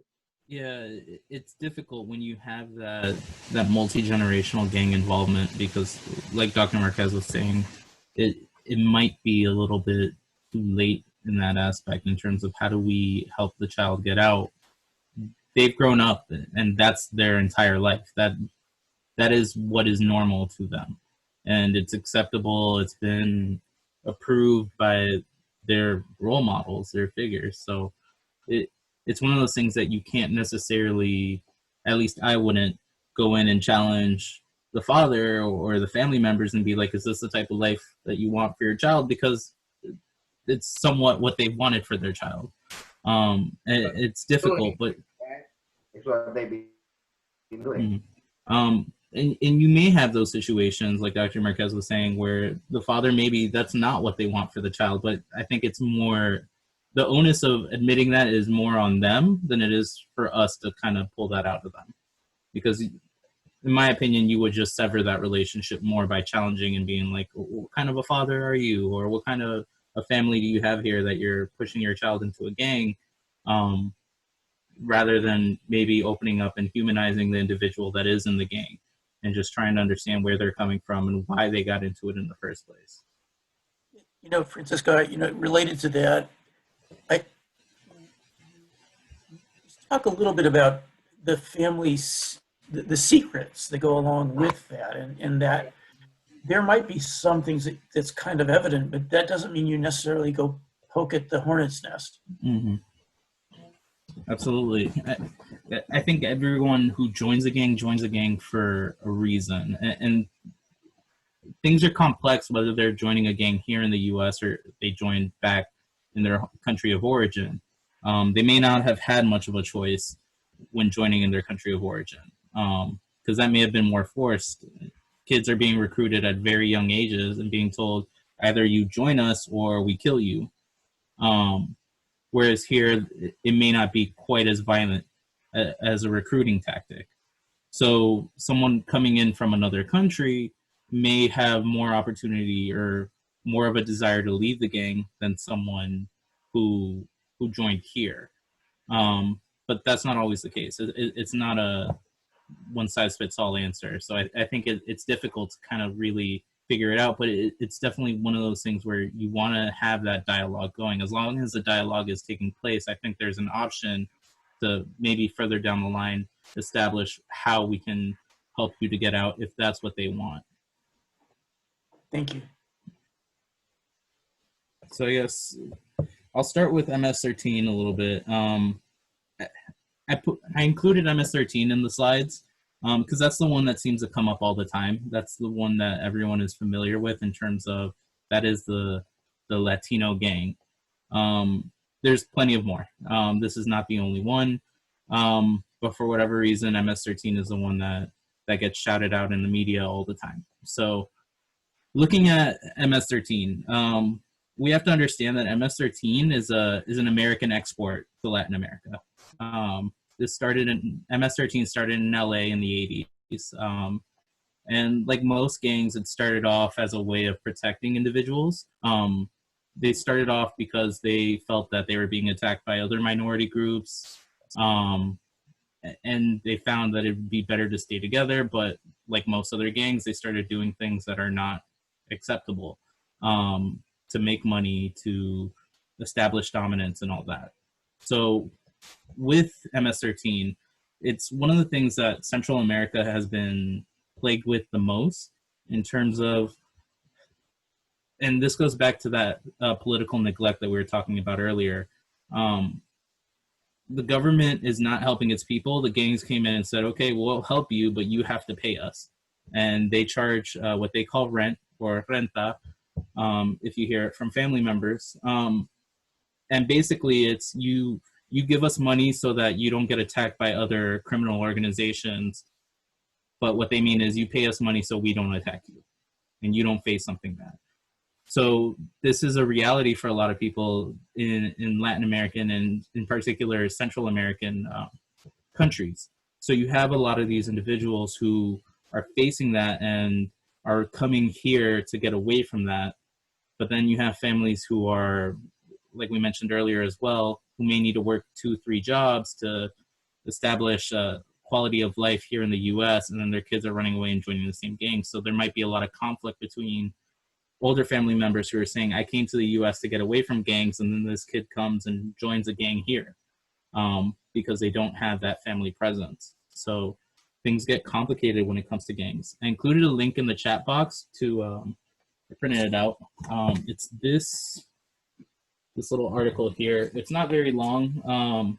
It's mostly pictures, but it really kind of establishes what life is like in these countries where you have gangs that have effectively established control as if they were the government, and the violence that goes along with it. We have to understand that gang members no longer really look like how we expect them to look like. So in the last slide, I had a picture of a gang member that was heavily tattooed. That's not the case anymore. More often than not, you're not going to have tattoos anymore because that's a way of the police and the government identifying them and basically saying, okay, you have a tattoo, you're going to jail, or we're going to start harassing you now. So a lot of times people will opt away from the tattoos at this point in time. When we start talking about narco-terrorism and the drug trade, things get a lot more complicated, particularly in Mexico. That's where you see a lot more of the violence of the narco-terrorism, but it's something that's prevalent throughout Latin America. This picture is from the recent shootout that happened in Mexico when El Chapo's son was basically arrested. And what you had was all-out war in Mexican streets with narcos basically shooting it out with police in a town there. So what it is when we're talking about the cartels and stuff like that, this is basically the mafia and the mob, but way more violent, way more involved in making sure that we're going to establish control by violent means, and we're going to attack anyone who speaks out against us. We're going to attack news stations and newspapers, and we're going to attack the public, and we're going to have these massive shootouts in the street to ensure that you all are afraid of us and that we maintain the control that we want to have. So it's much more violent when we get to narco-terrorism, and because there's so much more money at stake when it comes to drugs and the exporting of drugs and ensuring that reaches our side of the border to ensure that they can continue to make money. So that's kind of the big thing on that. I don't know if Dr. Marquez has anything to say on this subject in particular. Well, I guess you covered most of the information. I wanted to emphasize the level of violence that these individuals bring into the community, and the notion that many of them are or were law enforcement or military. Also, I wanted to emphasize the notion that as we talk about violence, we have this picture in the United States of Islamic extremist violence. And there is a not well-known fact that many of the individuals that are involved in this narco-terrorism have been hired by Islamic terrorists to go to the Middle East and teach them the strategies that they use in Latin America to cause fear and terror in their communities. So that provides you a component of understanding over the level of horror. I'm not even using the term trauma anymore, the level of horror that some of our clients might have experienced fleeing from these dynamics. And I think at the same time, it's also important to understand that to this day, there are still people in Colombia who love Pablo Escobar because they invest so much money within their own communities to ensure that they are protected from government officials. So the same thing happens in Mexico. They're going to invest a lot of money into their particular communities to keep people happy. So you may have individuals who don't see it as that bad because they get money from the narco individuals who, you know, are ensuring that, oh, no, I'm not that bad of a person. I might do bad things, but it's to help out here because, again, the government is not doing what it needs to do to protect you all. So that's why we do what we do, to have the money to protect you all. So it's kind of a double-edged sword at times because you do have the huge amounts of violence, but you also have the investment to buy the silence of the people as well. I'm currently working with a case of a 9-year-old to give you a picture, and I don't want to get too graphic or organic in this picture, of a child who has developed selective mutism, and he came to me with a referral of selective mutism. He's I want to say he's 7, 8 years old, and in talking and doing the intake with the mother, it came out that he witnessed these narco terrorists walking into their little village, started killing people and recruiting people by force. And because his father stood his ground against some of these individuals, he was murdered in front of his child. And then his wife, before they murdered him, they raped his wife in front of the child and the man, and then they murdered him in front of the child. The fact that the kid only has selective mutism tells me how resilient this child is. And again, this goes back to the notion of the type of trauma that we're seeing in children of this community are things that for us, we might hear about it in movies or in the newspaper from news of other countries, but it's nothing that we have ever witnessed.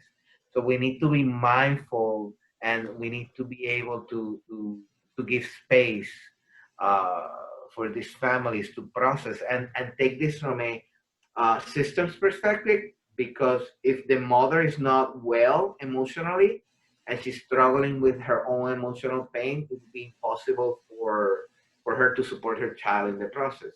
So that begs the question of how we're doing therapy in the United States, or how we're implementing many of our practices where we focus on a client, where we should be focusing in the system, on the system. I think that intensive in-home is a great tool to do that.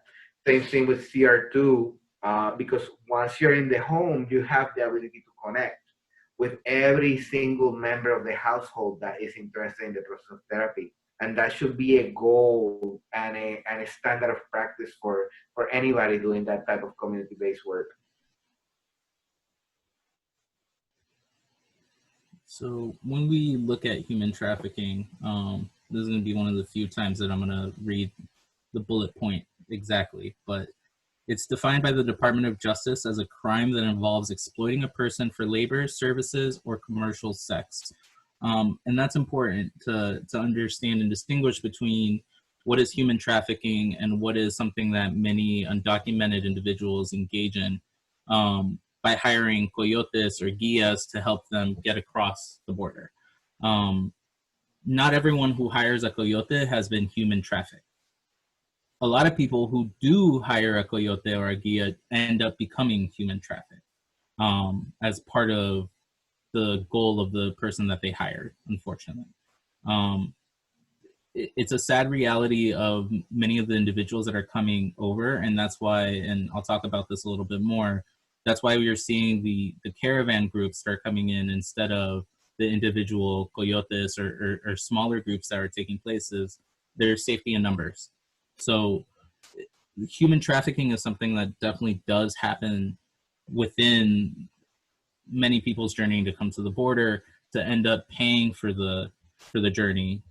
People will be approached by those narco groups and say, you carry this package over the border and give it to this person, and then we'll cover the cost of the trip. Or unfortunately, for a lot of other people, they'll come to a specific center for rest on that journey and end up being kidnapped and held hostage and held for ransom or held to be used for sex work. It's something that is very prevalent and something that we need to be aware of, because it may not be discussed as openly, but if someone has been human trafficked, there's a lot of benefits that they may have access to as a result, to helping them with their journey if they're seeking asylum or they're seeking residency at some point. But even just for, in particular, children, I'm starting to do a lot more work with the unaccompanied minors.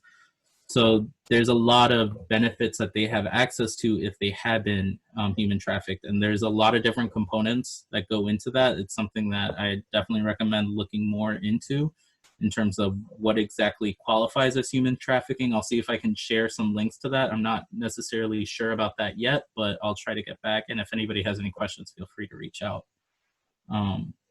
So when we're talking about unaccompanied minors, again, this is another point where I'm going to read, but it's someone who has no lawful immigration status in the United States, has not attained 18 years of age, and with respect to whom there's no parent or legal guardian in the United States, no parent or legal guardian in the United States is available to provide care, or there is no parent or legal guardian in the United States who is available to provide care in physical custody. So this is important to keep in mind, especially now, because we're seeing a lot more cases of individuals, of children coming across the border by themselves, with no parent or not being able to be connected to a parent here in the US. A lot of these children are running away from many of the things we were discussing earlier in terms of gangs and violence, political turmoil. Some of them may have been separated from family members. Their family members may have came to the US previously before, or unfortunately some of them may have lost their family members in that violence that they're experiencing in their home countries and are coming to the US seeking shelter. This is an extremely vulnerable group because they're susceptible to being trafficked, and they're susceptible to a lot of the traumas that are witnessed on that journey in terms of the violence and the sexual assaults. So it's definitely one that we want to ensure that we're kind of assessing in terms of what it is that they have experienced and what is the child's story, what is their narrative, how are they perceiving everything that they have been through in their lives. And the good thing is, at least from what I've seen in a lot of the research and a lot of the work I've done, is most of these children are extremely resilient. And a lot of them, when they reach us or they're seeking care with us, they're very open compared to other youth in terms of, teach me everything you can teach me. I want to learn how to overcome the things I've gone through life. I want to learn how to access these resources. So a lot of them are very open into experiencing everything that we want them to experience and to learn from. When we walk into this notion of unaccompanied minors, we also have a phenomenon in the United States where children come with their parents and they're separated at the point of entry. And we have heard a lot about this in the news. The outcome of this dynamics is extreme trauma and anxiety. We're seeing an increase of separation anxiety in the community associated with this particular event. The detail being that the onset of the anxiety has been in the transition to what in the imagination of these children or family members would be coming into a safe space, which would be our great nation. And don't get me wrong, again, I'm not particularly political, and I'm not one of these guys that scream, oh, we're doing so bad, we're doing so poorly. I actually think that our country is great, and we're doing many great things that other countries are not doing. But we can do better. And the emotional effect that we're having on people that are seeking asylum, that are seeking protection from the horrors that have been previously described, are having a toll on our society. And you as community workers are going to be facing this as you interact with people that have undergone all of these traumatic events. And in addition to that, being really traumatized by the events that happen within our own borders and within our culture when these people come in seeking for safety. Do you have anything to say? No, I want to again go back to that notion of exploring what your clients are experiencing and the importance of that. I work with many children who have been detained, and I casually hear people talking, "Oh, this child was detained at the border," but what that mean? They mean to be given a blanket that look like something in metal. It look like sleeping in the floor. It look like somebody speaking in a language that I don't speak. So being detained at the border is not an experience that come just without any trauma. Many of the kids don't have access to their parents, depends of their age. And they're placed in situations, as we see in the news, that are really not very appropriate. So when we are talking about somebody who is detained at the border, we need to keep all those things in mind. I also want to remind that sometimes this separation actually happen voluntarily from the immigrants. They actually seek asylum at this point of entry as part of entry legally to the United States, but they still experiencing the same things that the people who perhaps were detained experience. So it is a significant level of trauma. And when you're working not only with children, but when you're working with mothers and fathers, you need to understand the stress that cause for them to be separated from their children. So when we discuss Daca, or Deferred Action for Childhood Arrivals, we actually finally got a result in terms of what the Supreme Court handed down, which fortunately is that Daca was protected. So in the meantime, Daca recipients can continue to reapply and reestablish that care. There's still a lot of discussion as to what the future for Daca is, because what the court has said for the time being is that that the argument put forth by the current administration wasn't sufficient to take away that. So there's a possibility that there will be another argument to come forward, and then we'll go through this whole process over again.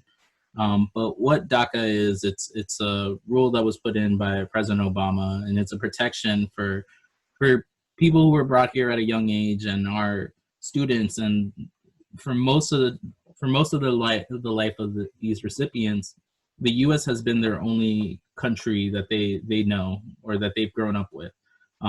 Their parents basically made a decision to bring them here to the U.S. when they were little.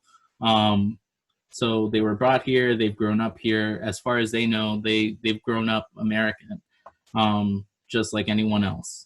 And a lot of these recipients end up using Daca to basically go through and get an education and contribute to society, and they pay money, they pay taxes. They ensure that our country keeps moving forward. So the big thing with Daca is you have a bunch of individuals and students who are looking to contribute to American society and to provide for all of us. So if I could get the next slide, please. So, we have thousands and thousands, 200,000 Daca recipients are essential workers. So looking at the current health pandemic that we're going through, 30,000 of those recipients are healthcare workers. So a huge population of that are individuals that are working to keep us safe and to keep us going and growing beyond and overcoming this pandemic that we're facing. Daca recipients are commonly referred to as dreamers. So, and it's a source of, it's a place of pride for a lot of individuals who are DACA recipients to be dreamers, to be people who are moving beyond the scope of what was originally envisioned for them by their family members, and to accomplish the original dreams that their parents had when they brought them to this country in terms of seeking a better life and moving beyond the opportunities that are available to them in their countries of origin. Right, and the past few years, the dreamers have had nightmares, because the notion of leaving the country, the only country that they have known as theirs, to go to a place that their parents flee and their parents have horror stories of, was beyond anything that they had ever imagined.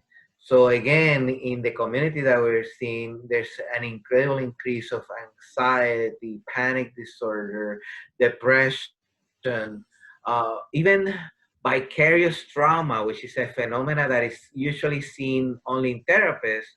We are seeing vicarious trauma in young men that have never experienced traumatic events like their parents did, but from the stories that their parents and elders are giving them, and the proposition of maybe I will be deported because these protections that were instituted for me to be able to be an American and stay here now potentially could be taken away. So that's something also for you to keep in mind when you're working with young adults that might be DACA recipients, that might be dreamers, because it is a huge worry and a concern in the back of their heads and sometimes in the forefront of their lives.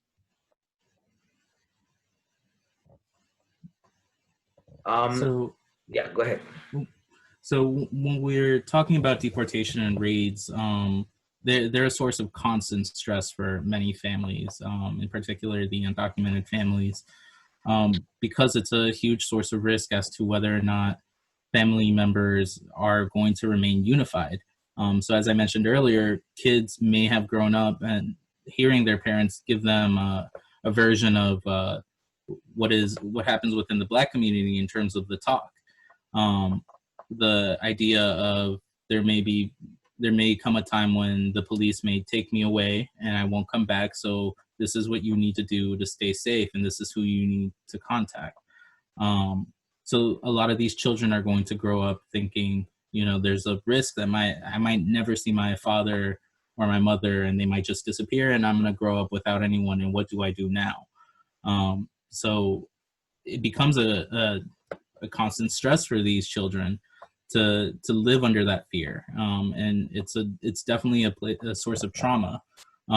Many of those parents may be afraid to go to work, but know that they have to do that to keep their family going and surviving in the U.S. So it's one of those things that they're going to have that stress, but it's unfortunately necessary to have that conversation. So when you're working in the homes, that might be something that plays a role in terms of why a child might be extremely attached to their parent, is because there's that fear that they may go away and I don't know when that'll happen. So I need to stay attached as close as I can to protect them. Right. The constant fear of deportation is yet again another driving force that, and I'm adding all of this information because I want you to be conscious of the intake process. And as you're approaching Latino families, there are certain things that are happening in our society that are unique to this community that other people do not experience. And if you're going to be working with the Latino community, you need to be aware of them, and you need to understand the negative effect that it will have on the well-being of the children's youth that you're working with and their families. So the context of deportation is a constant fear. It is quite common for me to sit in practice and just have a conversation, 1 hour conversation with the child about their fear of, I'm not sure if when I leave school or I leave to school and I come back home, my parents are gonna be there. That's why I don't like going to school, because I fear that I will lose my parents. Something important will be also to be investigators, because sometimes the kids will not be able to articulate that, but you will see it through somatic complaints and truancy issues at the school. in where they will try to avoid going to school, or will pretend to be ill, and or sometimes not even pretend. Sometimes they really have real symptoms, somatic symptoms. But identify those children early. We call them at the school system your early flyers, your frequent flyers into the school nurse, will be very important. So again, working together, not only as an individual, but as a collaborative group. Something that I have a great relationship with my school nurse, and when she started noticing that this kid is going to her office a lot, she will immediately let me know, or let our counselors know. So it is important that we're establishing those communications, because sometimes the kids are just not able to express those things, and neither the adults. So that you may have to do some digging into it. So in essence, when you see a child presenting with school truancy, you might actually be looking at a child that is afraid of losing their house, losing their family members, or also another factor in school truancy tends to be domestic violence. So the children feel that they should be home to protect their parents from the other parent. So those are things that you want to explore when you find yourself dealing with what has been labeled by the system some form of pathology. Francisco's turn to public charge rule. So the public charge rule is relatively new at this point, and it's very complex and difficult to understand. I met with some legal scholars here in the area, and they told me the exact same thing. So if we're seeing that the legal community is confused about the public charge rule and what exactly constitutes a public charge, we shouldn't expect that families are going to understand what is a public charge and what isn't. So unfortunately, what ends up happening is a lot of individuals end up going, well, you know what, I'm not going to accept any services or any resources because I don't want my chances at, establishing residency to be taken away all because I went out and got food. So that's definitely playing a role right now in terms of the pandemic and how many people are out of work. You have people who are in desperate need of resources but are afraid to access it. We have to understand that there's a lot of different resources that don't count towards the public charge rule. My general rule of thumb is, anything that is non-governmental should not apply. So you have a lot of these faith-based organizations that are offering resources, and those are usually the ones that you want to go to. But for anything larger than that, you may want to help the individual connect with legal resources to really kind of dive into that, because it's not something that I think anyone should, at least anyone here should feel that they have to understand what the public charge is and what isn't to help their people.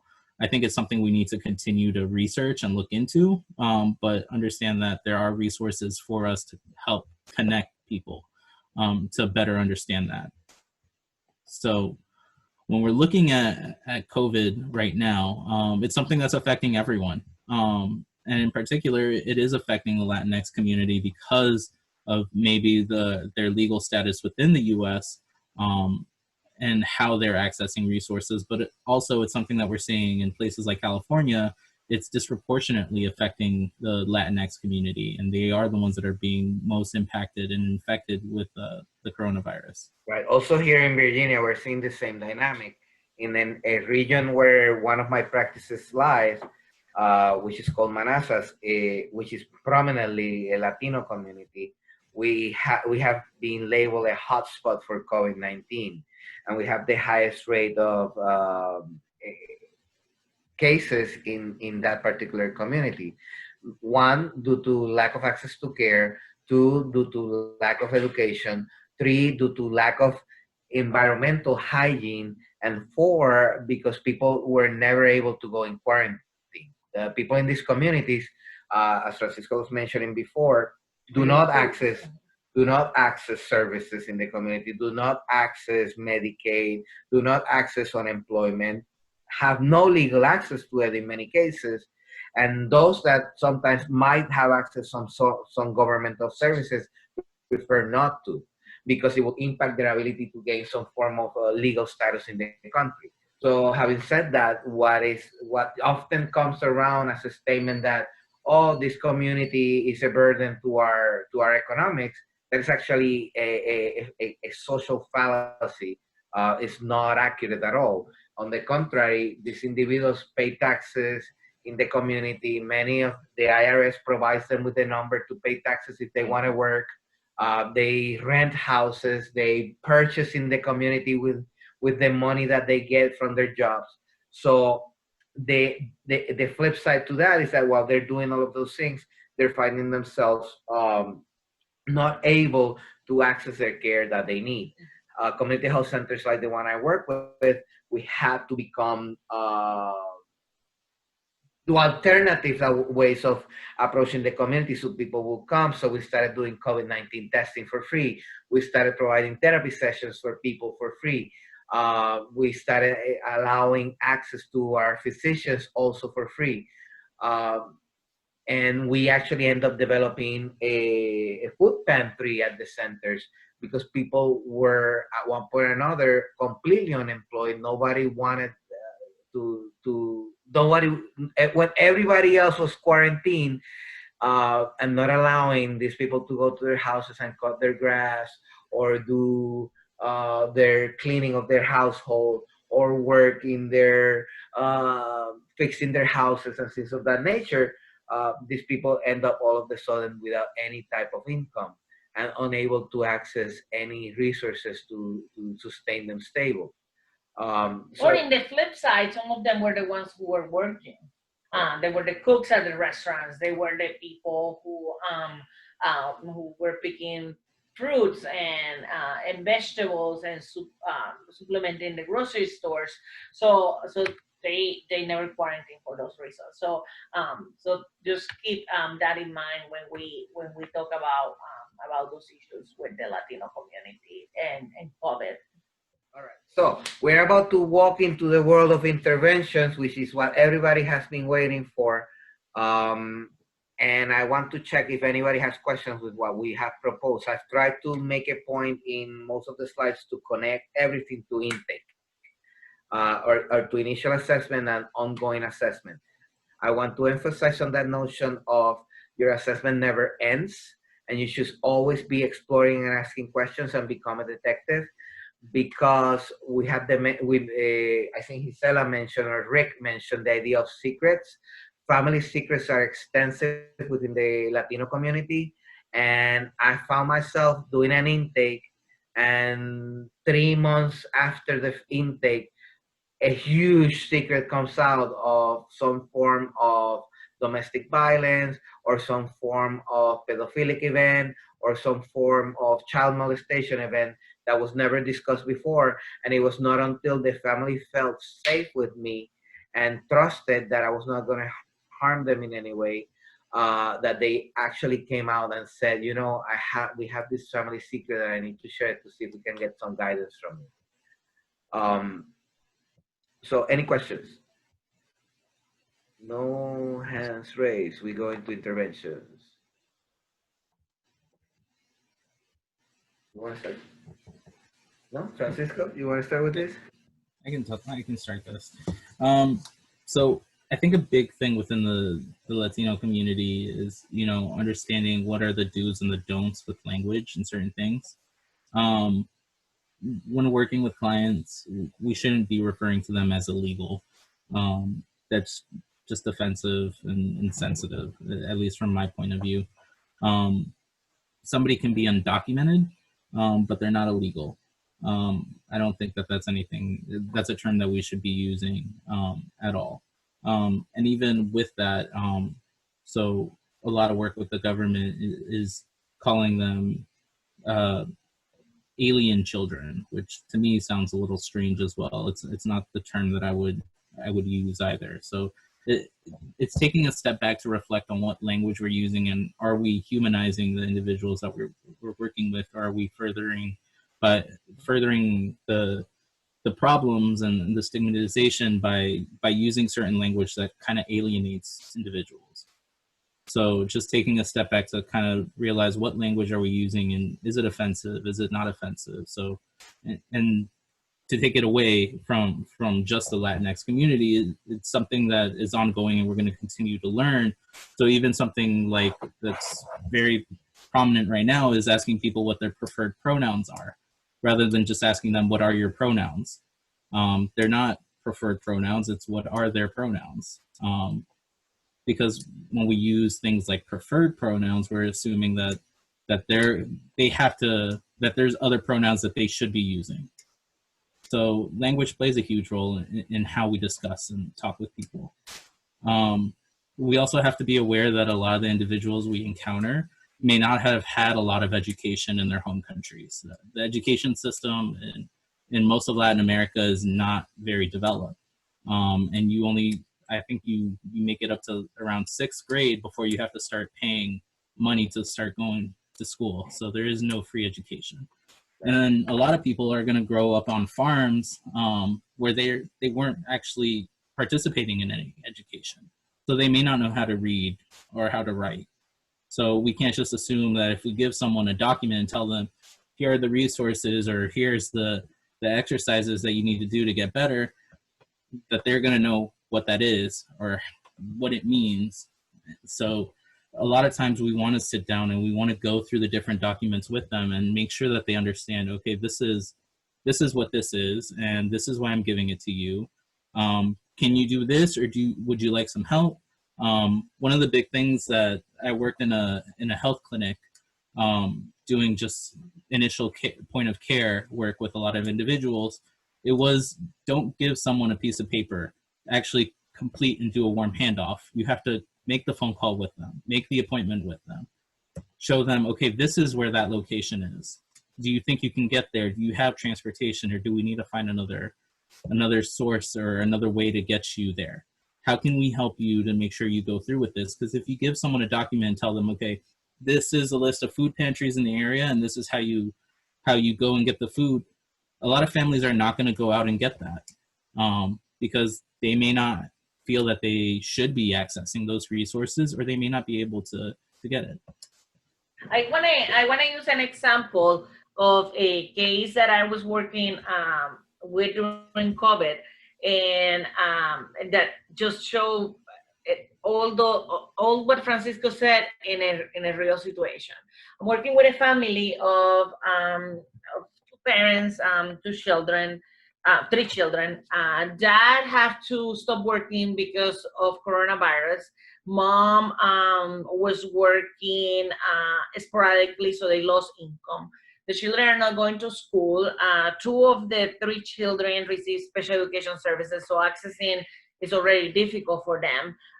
The mother did not know how to read or write, and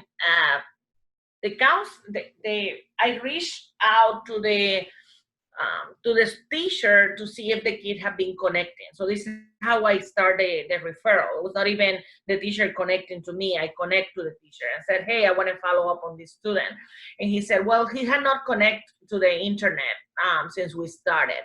So I called the family and I immediately identified a lot of issues that had nothing to do with their ability to have a computer or not. They actually own a computer and have internet in the house.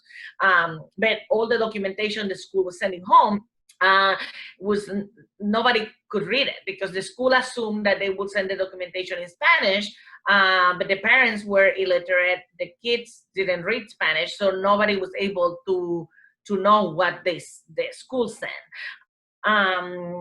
Story short, I helped them connect with our IT person who was a Spanish speaker, and she was able to connect them through the Zoom classes so the kids could access the education. But at the same time, I identified that there were some issues with food security and issues with insurance. The mom let the insurance lapse, so the kids were not being insured at the time.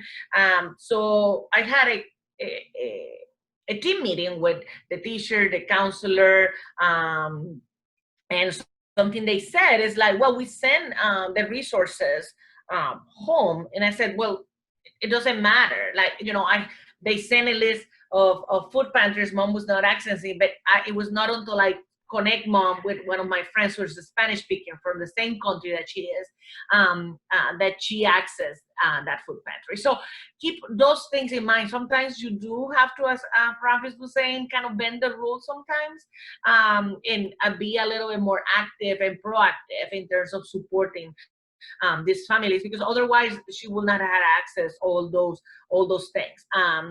You know, I still have to follow up with her, or she interpret that the person who was going to help her with insurance was going to come to the house. So, you know, kind of guiding them through the process. And well, it is true that this is not something you will have to do with everybody. That is something you need to be ready to do, because in my experience, at least I have a small percentage of parents who need that hand holding for long periods of time. So just keep those things in mind. We have kids from the school who are no longer our students, and we still work with those parents. So just to give you an idea. And piggybacking on the idea of language and the barriers that this cause, remember when I mentioned earlier that there's like 17 different dialects in our own Spanish language. The notion of I speak Spanish does not qualify you to be a diverse and sensitive diversity expert. Point in case, I had a case that I was asked to consult by the county some time ago, where this young lady was evaluated to be intellectually disabled, but the people that were working with her in foster care differ from that evaluation. When I reviewed the psychological evaluation, it had been conducted by a Spanish-speaking clinician from Cuba. Cuba has its own form of dialect, Spanish-speaking, different from El Salvador. This child had actually grew up in a very rural area in El Salvador, and her language was also mixed with Native American dialect, with the Native American dialect from El Salvador. The child had never been exposed to education, as Francisco was mentioning before, the notion of education. And she was supposed to be in the 8th grade now, but she had never gone to school. So when the psychologist that spoke Spanish was using the measures, the information that the questions that he was asking were not sensitive to any of these factors. On top of that, this child had experienced a significant amount of trauma in her country and in her transition from her country and immigration into the United States, through separation, through human trafficking, and all of these negative notions that we have explored at this point. Long story short, this person comes to me with the diagnosis of intellectual disability. She's placed in an intellectually disabled classroom, and she is freaking out and started cutting and becomes depressed and feels completely overwhelmed at the fact that she doesn't understand why she's in this room with these children that don't look like her and that don't experience the world like her. So I sat with her and I reviewed all of the documentation and I explored all of these other factors to be able to get her to a place where we could change that diagnosis and she could go to a space in this educational system where she was actually able to get the support that she needed to catch up and get to a situation where she could eventually graduate with a regular diploma. That took a lot of work because now I have the heavy hand of a licensed clinical psychologist saying, well, she's intellectually disabled. So then I need to find myself going against this evaluation and try to provide context to what he was interpreting incorrectly, which is never a pleasant situation, but it was something that needed to be done for the benefit of the child. I think that another context, very important context, is keeping in mind the use of language, and this is true for Spanish or English or any language. We want to stay away from words like crazy. We want to stay away from words like psicólogo, which have certain connotations in the Spanish language that might be experienced as I am really ill, I should be in a hospital, I am quote unquote again crazy, loca or loco, which then provides a degree of stigma in the family and in the supporting network that then causes for that person to be shunned or rejected because this person is out of control. In that same context, I have to add the notion of religion in that space. Religion can be extremely supportive and extremely important, but in many cases can be also extremely detrimental. So as you're doing your exploration of the natural supports or in the environment of your client, you want to be mindful that certain religious communities within the Latinx society see mental health as some form of demonological context or illness or disease or possession that needs to be prayed away. And I am reminded of a case of a young lady that came to me with anxiety and panic attacks and PTSD, and the parents pulled her out at the request of her minister, her pastor, to conduct an exorcism. Now, this child had been sexually abused in a gang rape situation, and when everybody started laying hands on her and praying, she actually went into a state of complete catatonia, which she stayed for about 6 months. So sometimes we need to be mindful, and we need to, again, going back to the notion of being the detective. You as the clinician in the process of wraparound care, you're gonna become the lead clinical face, the person that understands your client the most, his culture the most, his environment, her environment the most, uh, in order to educate everybody else around them, and in order to bring resources, and if necessary, advise the family to reject some resources if you feel that they might be detrimental.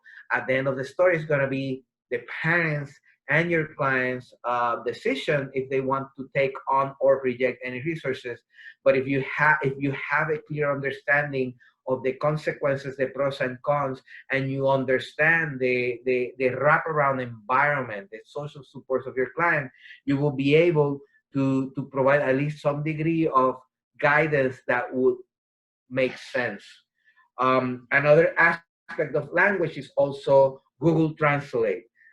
Google Translate is your friend, but it should not be your only means of communication. Even when you are using, and also be aware, even when you're using language lines that are professional translating or interpreting services, you need to keep in mind that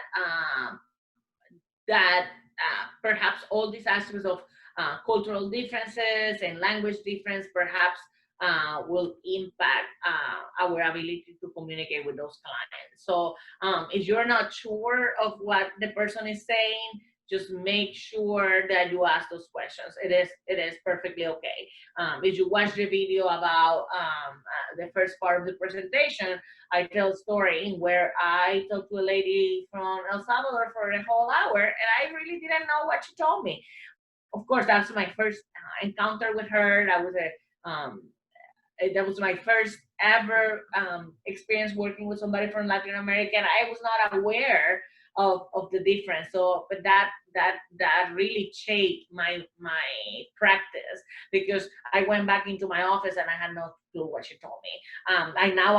I just asked, what do you mean by that word? Like, I had never heard that before.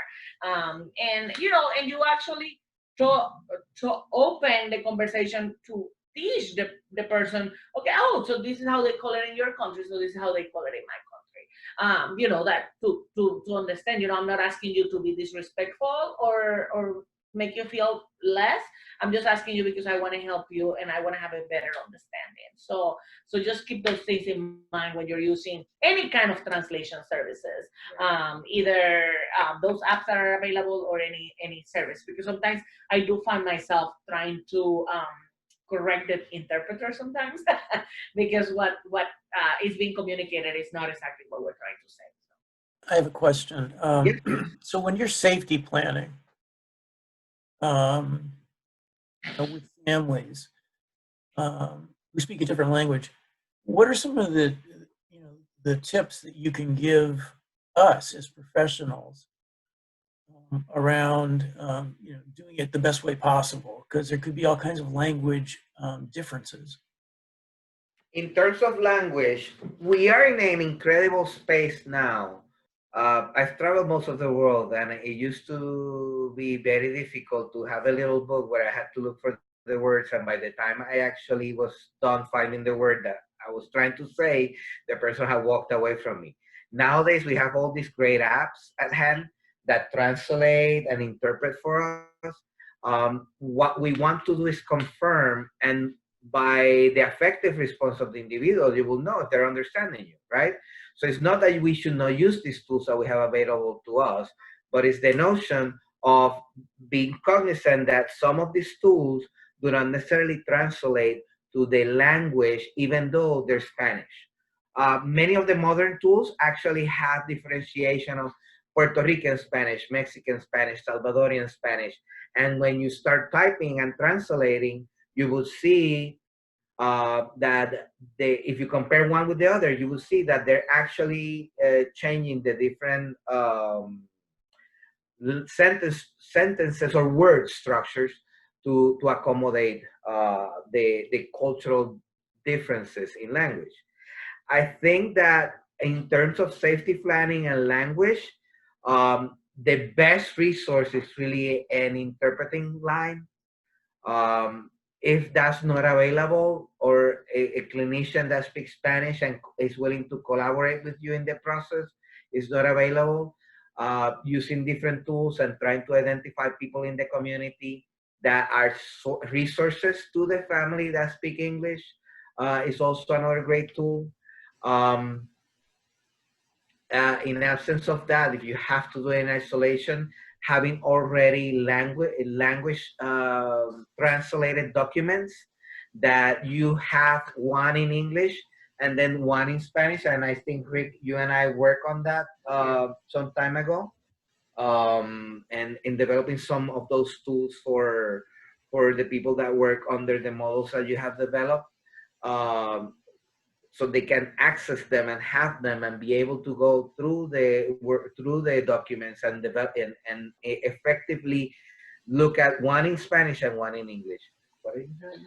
Trying to if we go and we talked through our presentation about misdiagnosis and misevaluations and the things that we want to consider. But going to the question, I think this slide actually explain it a little better. We need to just be sensitive to things, and even when I'm evaluating students who speak Spanish with tools that are translated in Spanish, I found sometimes that the test is really not telling me what the kid understands. So sometimes I do have to kind of ask, what do you mean by that? And and interpret that data in a different way when we're evaluating students or talking to somebody that speaks Spanish. So I think what Professor was saying, this nonverbal will tell you, like, this doesn't make any sense. Or I'm gonna use an example that maybe when I translate it in Spanish doesn't make a lot of sense, but I was in the one time in a waiting room, and this lady is from Chile. I'm from Puerto Rico. We call Wawa a boss, and they call Wawa a baby. So the lady asked me to hold her Wawa, which means to hold her baby. That's what she wants. Well, I quickly knew, if I was in a waiting room, that it make absolutely no sense for me to hold a Wawa. A baby. In Puerto Rico. No, my Wawa. My Wawa. I was like, well, the bus, we had to walk 2 blocks to get to the bus station. So I know she was not talking about the bus. The bus doesn't drive by in front of our street. And hold or stop the Wawa, it just was something that didn't make sense in a waiting room. So I kind of put it together that what she wanted me was to hold the baby. And then we later talked in the conversation that Wawa in my country means boss, and in her country means a baby. So, but right. I would not have known that, and I probably would have get her in the bus if we were close to that. The other notion with these translating tools that have improved significantly in the last 10 years, and this story that I'm going to share was from 10 years ago, give or take, was the notion of this woman that comes to me and tells me, oh, I think our client, she was a community support specialist, and I was the outpatient therapist. I think our client is intellectually disabled. And I said, why you think that? Because I've met with our client and I don't think that. And I'm talking to her in Spanish. Well, I'm using Google Translate and I'm trying to say these words and I'm showing her Google Translate and she's not responsive to me and she looks at me like she doesn't understand. I said, oh yeah, let me see what you're talking about. And when I looked, the translations that she was using were not sensitive to the age of education that this child had had in her country. So probably when this child is looking at some of the words in the translation, she had never heard those words even in Spanish. So that's a significant aspect of that being aware of the communication and not jumping immediately to the pathology. That I at that point I had the opportunity to discuss with this colleague, or I was somewhat of a supervisor to her, on the notion of, no, what you're seeing is X, Y, and Z. Is the fact that this person's education does not match the language that is being presented in Spanish. So you will need to simplify this more. The best way to have done that would have potentially been let me know that you were having that barrier, because I would have been willing to get out of my office and go with you and try to help you. And there was that conversation of, well, you know, I don't like to bother people. And sometimes we get stuck on this notion. So I don't want to look incompetent. I don't want to look like I'm culturally insensitive. But if you're coming with a great heart, with a good heart, like most of the people that I know that work in mental health and community support services have, even the family members will appreciate you trying to be humble and understand them from their perspective and asking questions, and they will work with you, they will help you, and they will educate you.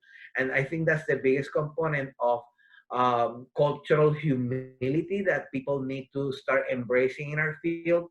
We have a knowledge base that makes us experts in the field, but we're not expert in our family's culture and society. This is true, I think, for all families, not just for Latinx, but for all families, regardless of culture or diverse ethnic or background. Yeah, even when we listen to the conversations that are happening in the country, about Black Lives Matter, for example, sometimes you do feel that same way. There's a misunderstanding for whatever reason of their experiences and in what way you're shaped as a human. So I think that having that humility in us and become educated is very important to show people's sensitivity. As part of the process of safety planning, I think that this list that I have presented here, and that's what I went back to this PowerPoint, is extremely important to add to your understanding and the process. And the notion of if the person was a recent arrival or if it's an established immigrant will let you know if this person has started the process of acculturation. I'm working right now with a child who she's behaving in ways that are extremely dangerous to her, and at times extremely dangerous to others around her, because she just wants to behave in such a way that they will take her back to her country. She misses her dad, and she's leaving the house and running out of the house, and then people are trying to follow behind her, and she's walking to traffic because she wants to get to a space in her little mind that she will behave so badly that somebody will send her back. Why? Because somebody in her household said, Mija, if you keep behaving that way, I'm going to send you back to your country. Well, that's what she wants, right? So I'm going to misbehave to the point that they send me back because I want to be back with my dad. So those type of details, if you are not cognizant of the state of immigration, might get lost. Age of immigration also is very important. The younger the child or the older the child, they might have a higher degree of connection to their country. I talk with a lot of teenagers that come to the country now with their parents that they have not seen in 5, 6, 7 years, and they tell me, I just want to go back to my grandmother. My grandma is my mom. This woman that I'm with, who's my mom, is treating me like my mom. I don't know her. I don't know why she talks to me like that. I've never lived with her.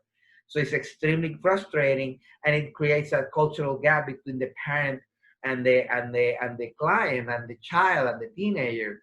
And parents resent it. They're like, well, I left my country, I worked, I busted myself working to bring you here, and now you're giving me all this attitude, and you're being disrespectful, and you're being rude, and you're not engaging with me, and I did all of this for you. But the child on the other space does not see that. The child feels abandonment, and he was left behind, and all of a sudden you're taking me and you're bringing me with you, and you're treating me like you have any type of power and control over me. So the process of educating the parent on those dynamics is extremely important. The degree of trauma is extremely important, as in with any type of safety plan. The sense of hopelessness, the sense of vulnerability, the sense of fight or flight or freeze that an individual might be experiencing, the degrees of cortisol in their brain, anxiety that they might be experiencing because of a family secret, or because of having opened Pandora's box, and how they might be judged within the family having been open Pandora's box, would play into the safety plan. So I think that we have touched in every single one of these throughout the presentation. We have touched different subjects to give the validity of the safety plan. Religious belief system, parenting style is extremely important.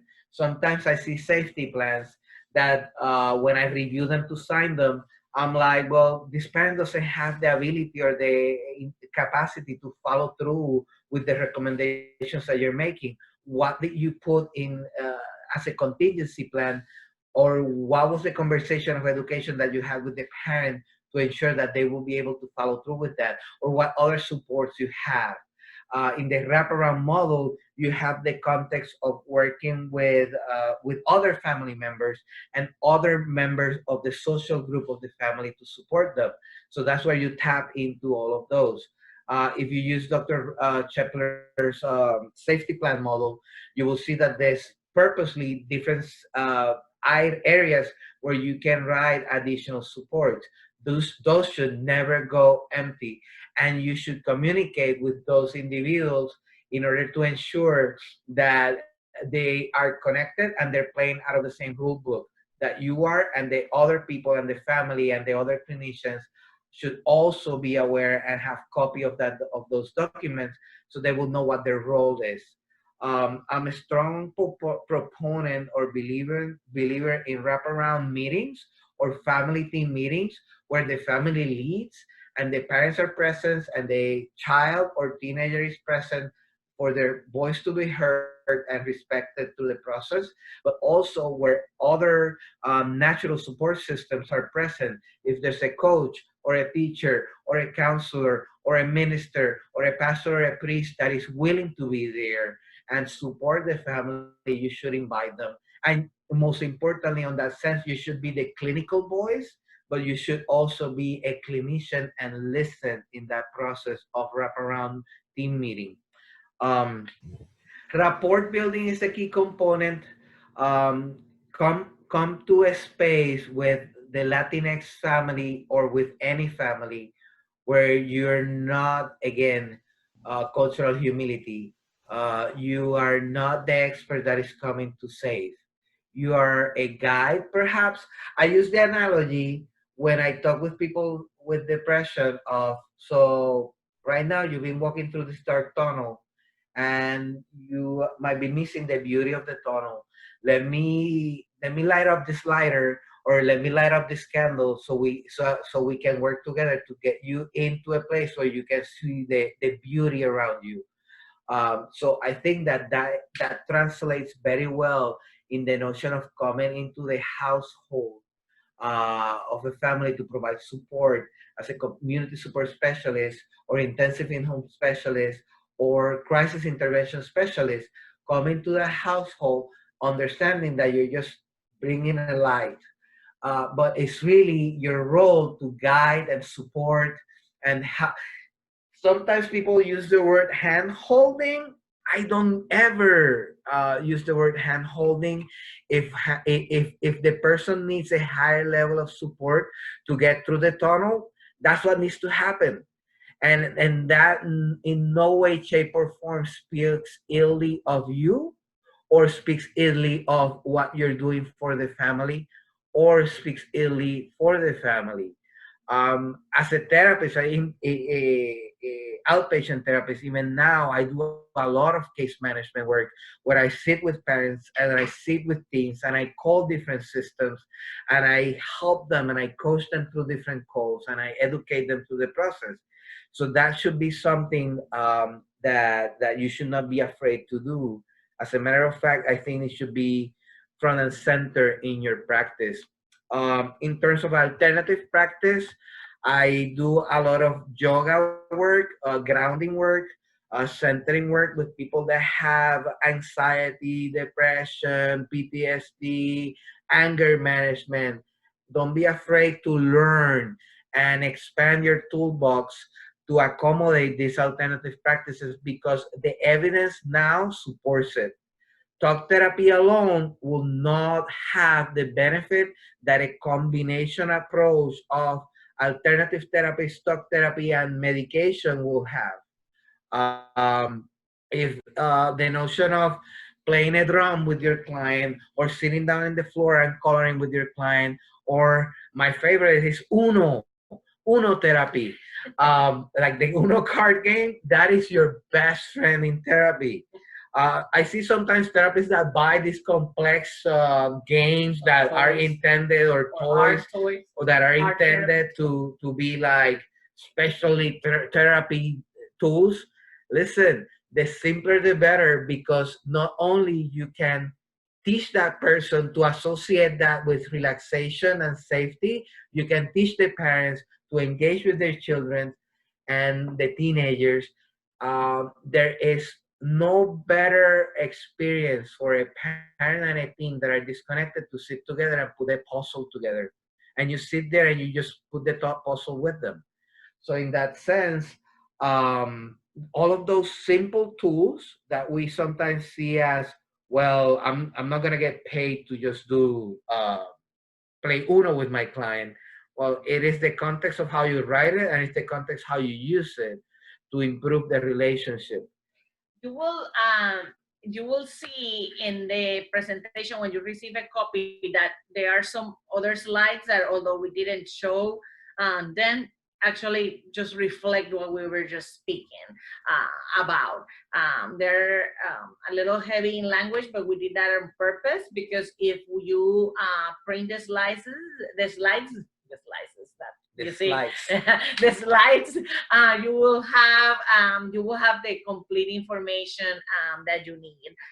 So just know that you might see some things that we did not really show in here, but that definitely was very important for you to see. There's a comment from Bobby, Natural Adventure Therapist. Yes. Actually, ecotherapy is one of the most unresearched yet productive and growing modes of therapy that we are using now with people with depression, anxiety, PTSD, oppositional defiant disorder. So yes, ecotherapy, by all means. Being locked in a room all the time, especially during the time of COVID-19, going outside and taking a walk in a park or in the forest where there's no potential for exposure, and it brings serotonin, it brings dopamine to your body, it brings endorphins to your body while you're processing through, is one of the best things that you can do. There is a book that I don't recall the name, but I'll find it in my library and I'll send Rick the link. It's a book about the notion of how our society has lost the sense of steps toward graduation into manhood or womanhood.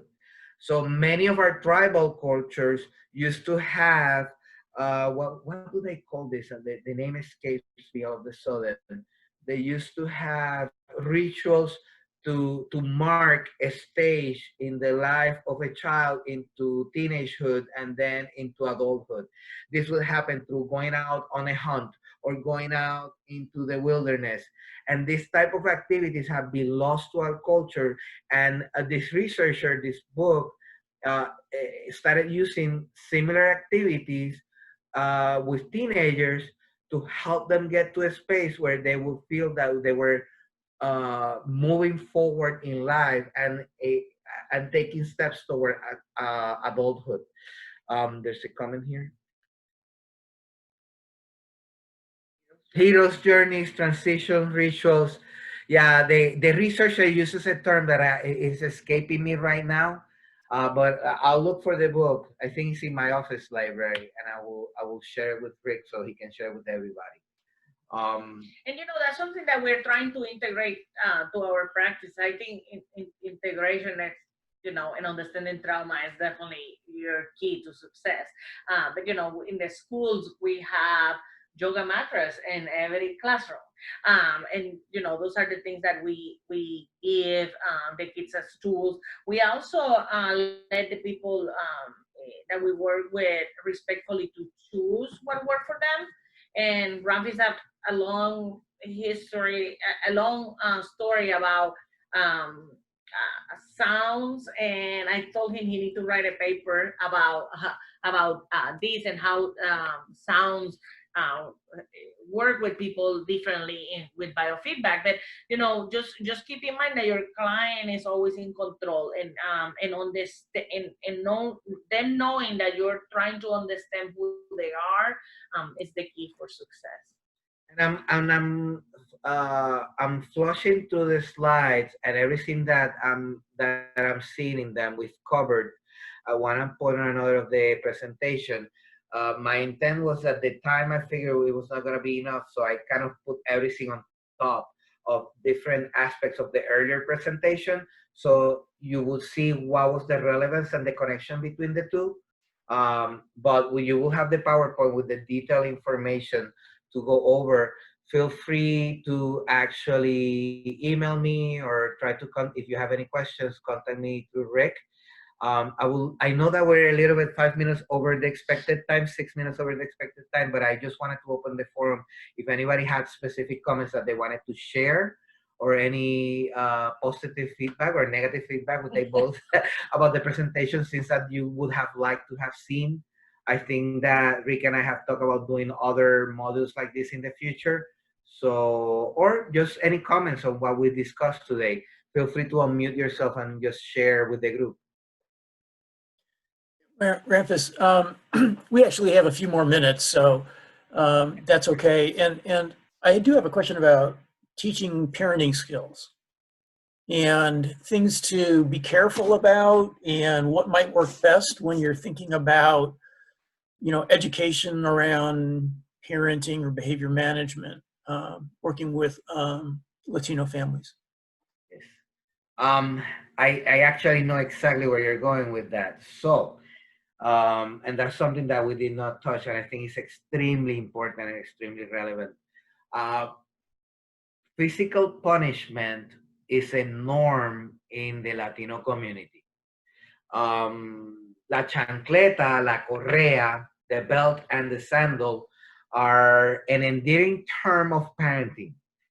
And when many of our parents come to our culture, they feel completely disempowered because they don't have tools to parent when they're told, well, you cannot hit your child with la chancleta or la correa. But we tell them that, and we don't give them alternatives.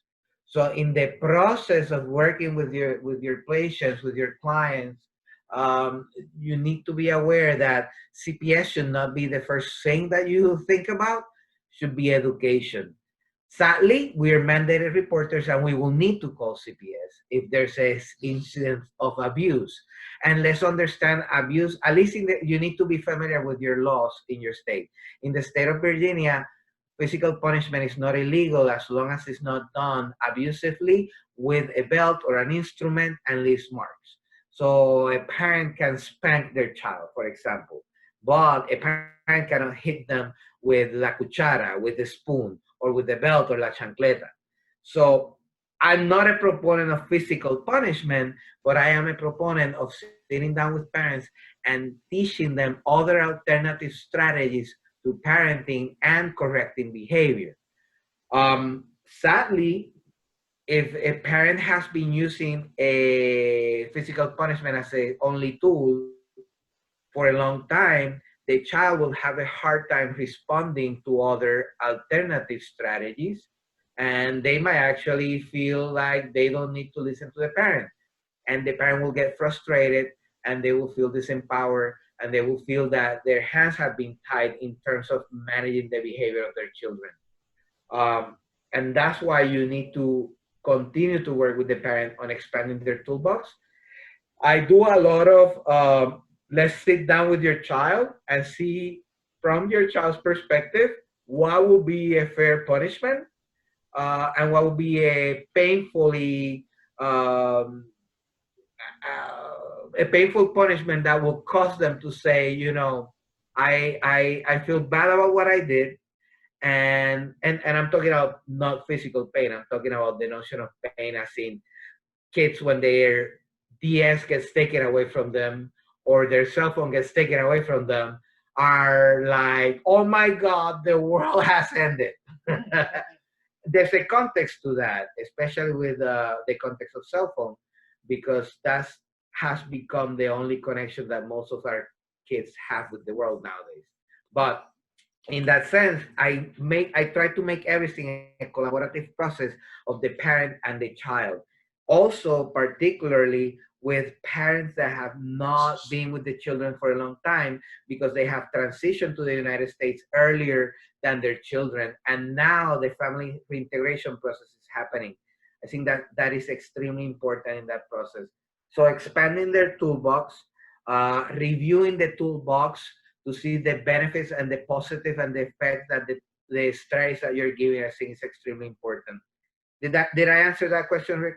Yes, thank you very much. Appreciate it. Any other questions? Please feel free to ask. I'm here until 1. No. Some of you probably want to leave, but we're here. We have time. Any final questions for our presenters today? When we do presentations together, Ramphis always said, oh, we didn't have any questions. And I said, well, it's because probably we explained it pretty good, but feel free to answer, to ask anything. Sure. He does like questions when he presents. Yeah, it makes me feel like, it makes me feel like people are paying attention. We have a test. Let me see, we have something in the chat. This was a great, thank you. Oh, thank you. Good training, good question. Great presentation. Thank you for your passion and willingness to share with us. Oh, of course, thank you very much.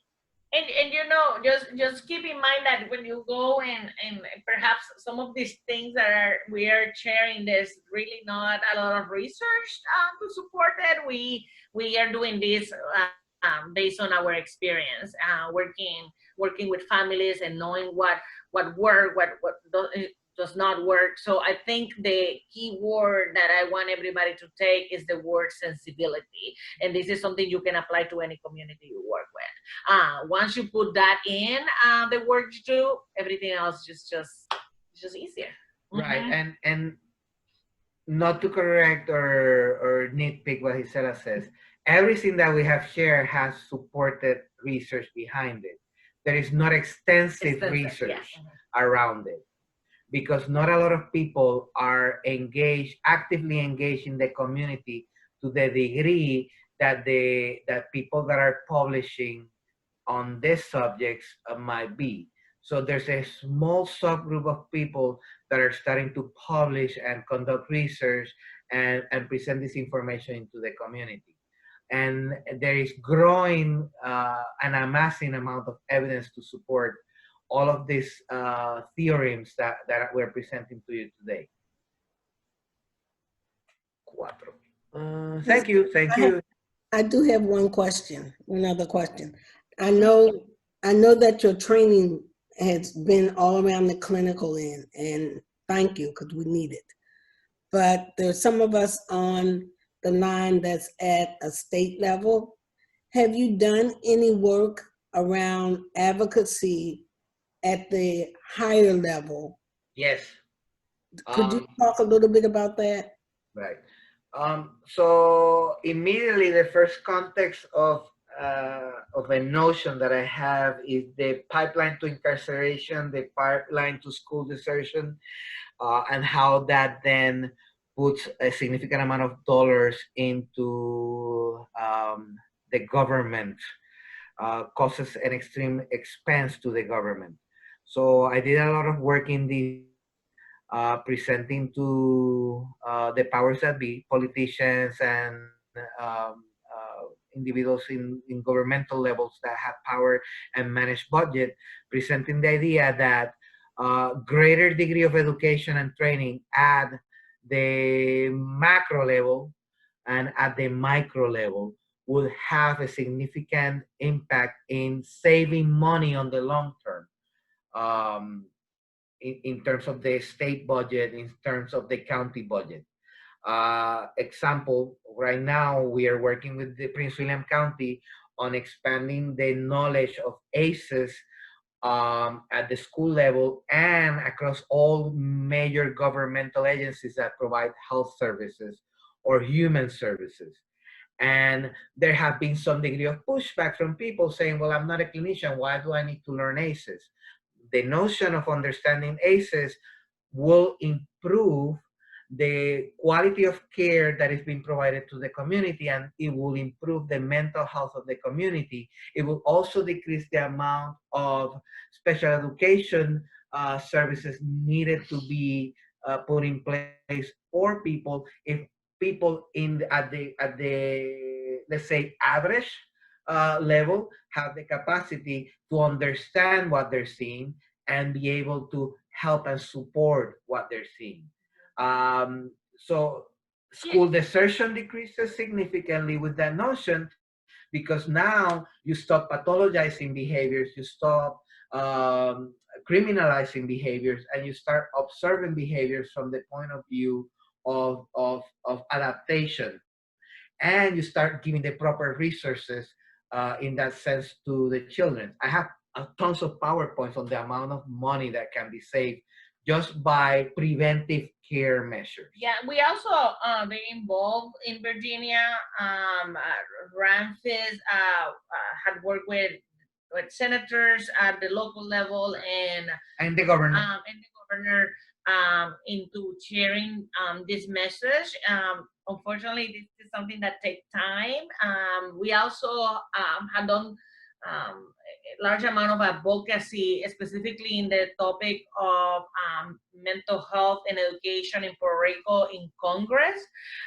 So yeah, we do have tried to do the best we can in sharing this message with those in power. It is a process that once you get involved, have to be very patient, because with the an example with the ACE in trauma-informed care for schools, that's a conversation we have been having for 10 years, and it's not until now that we are implementing it in the school. So it is something that once you get into this adventure, just need to know that it's going to take time, unfortunately. But yeah, we have done that.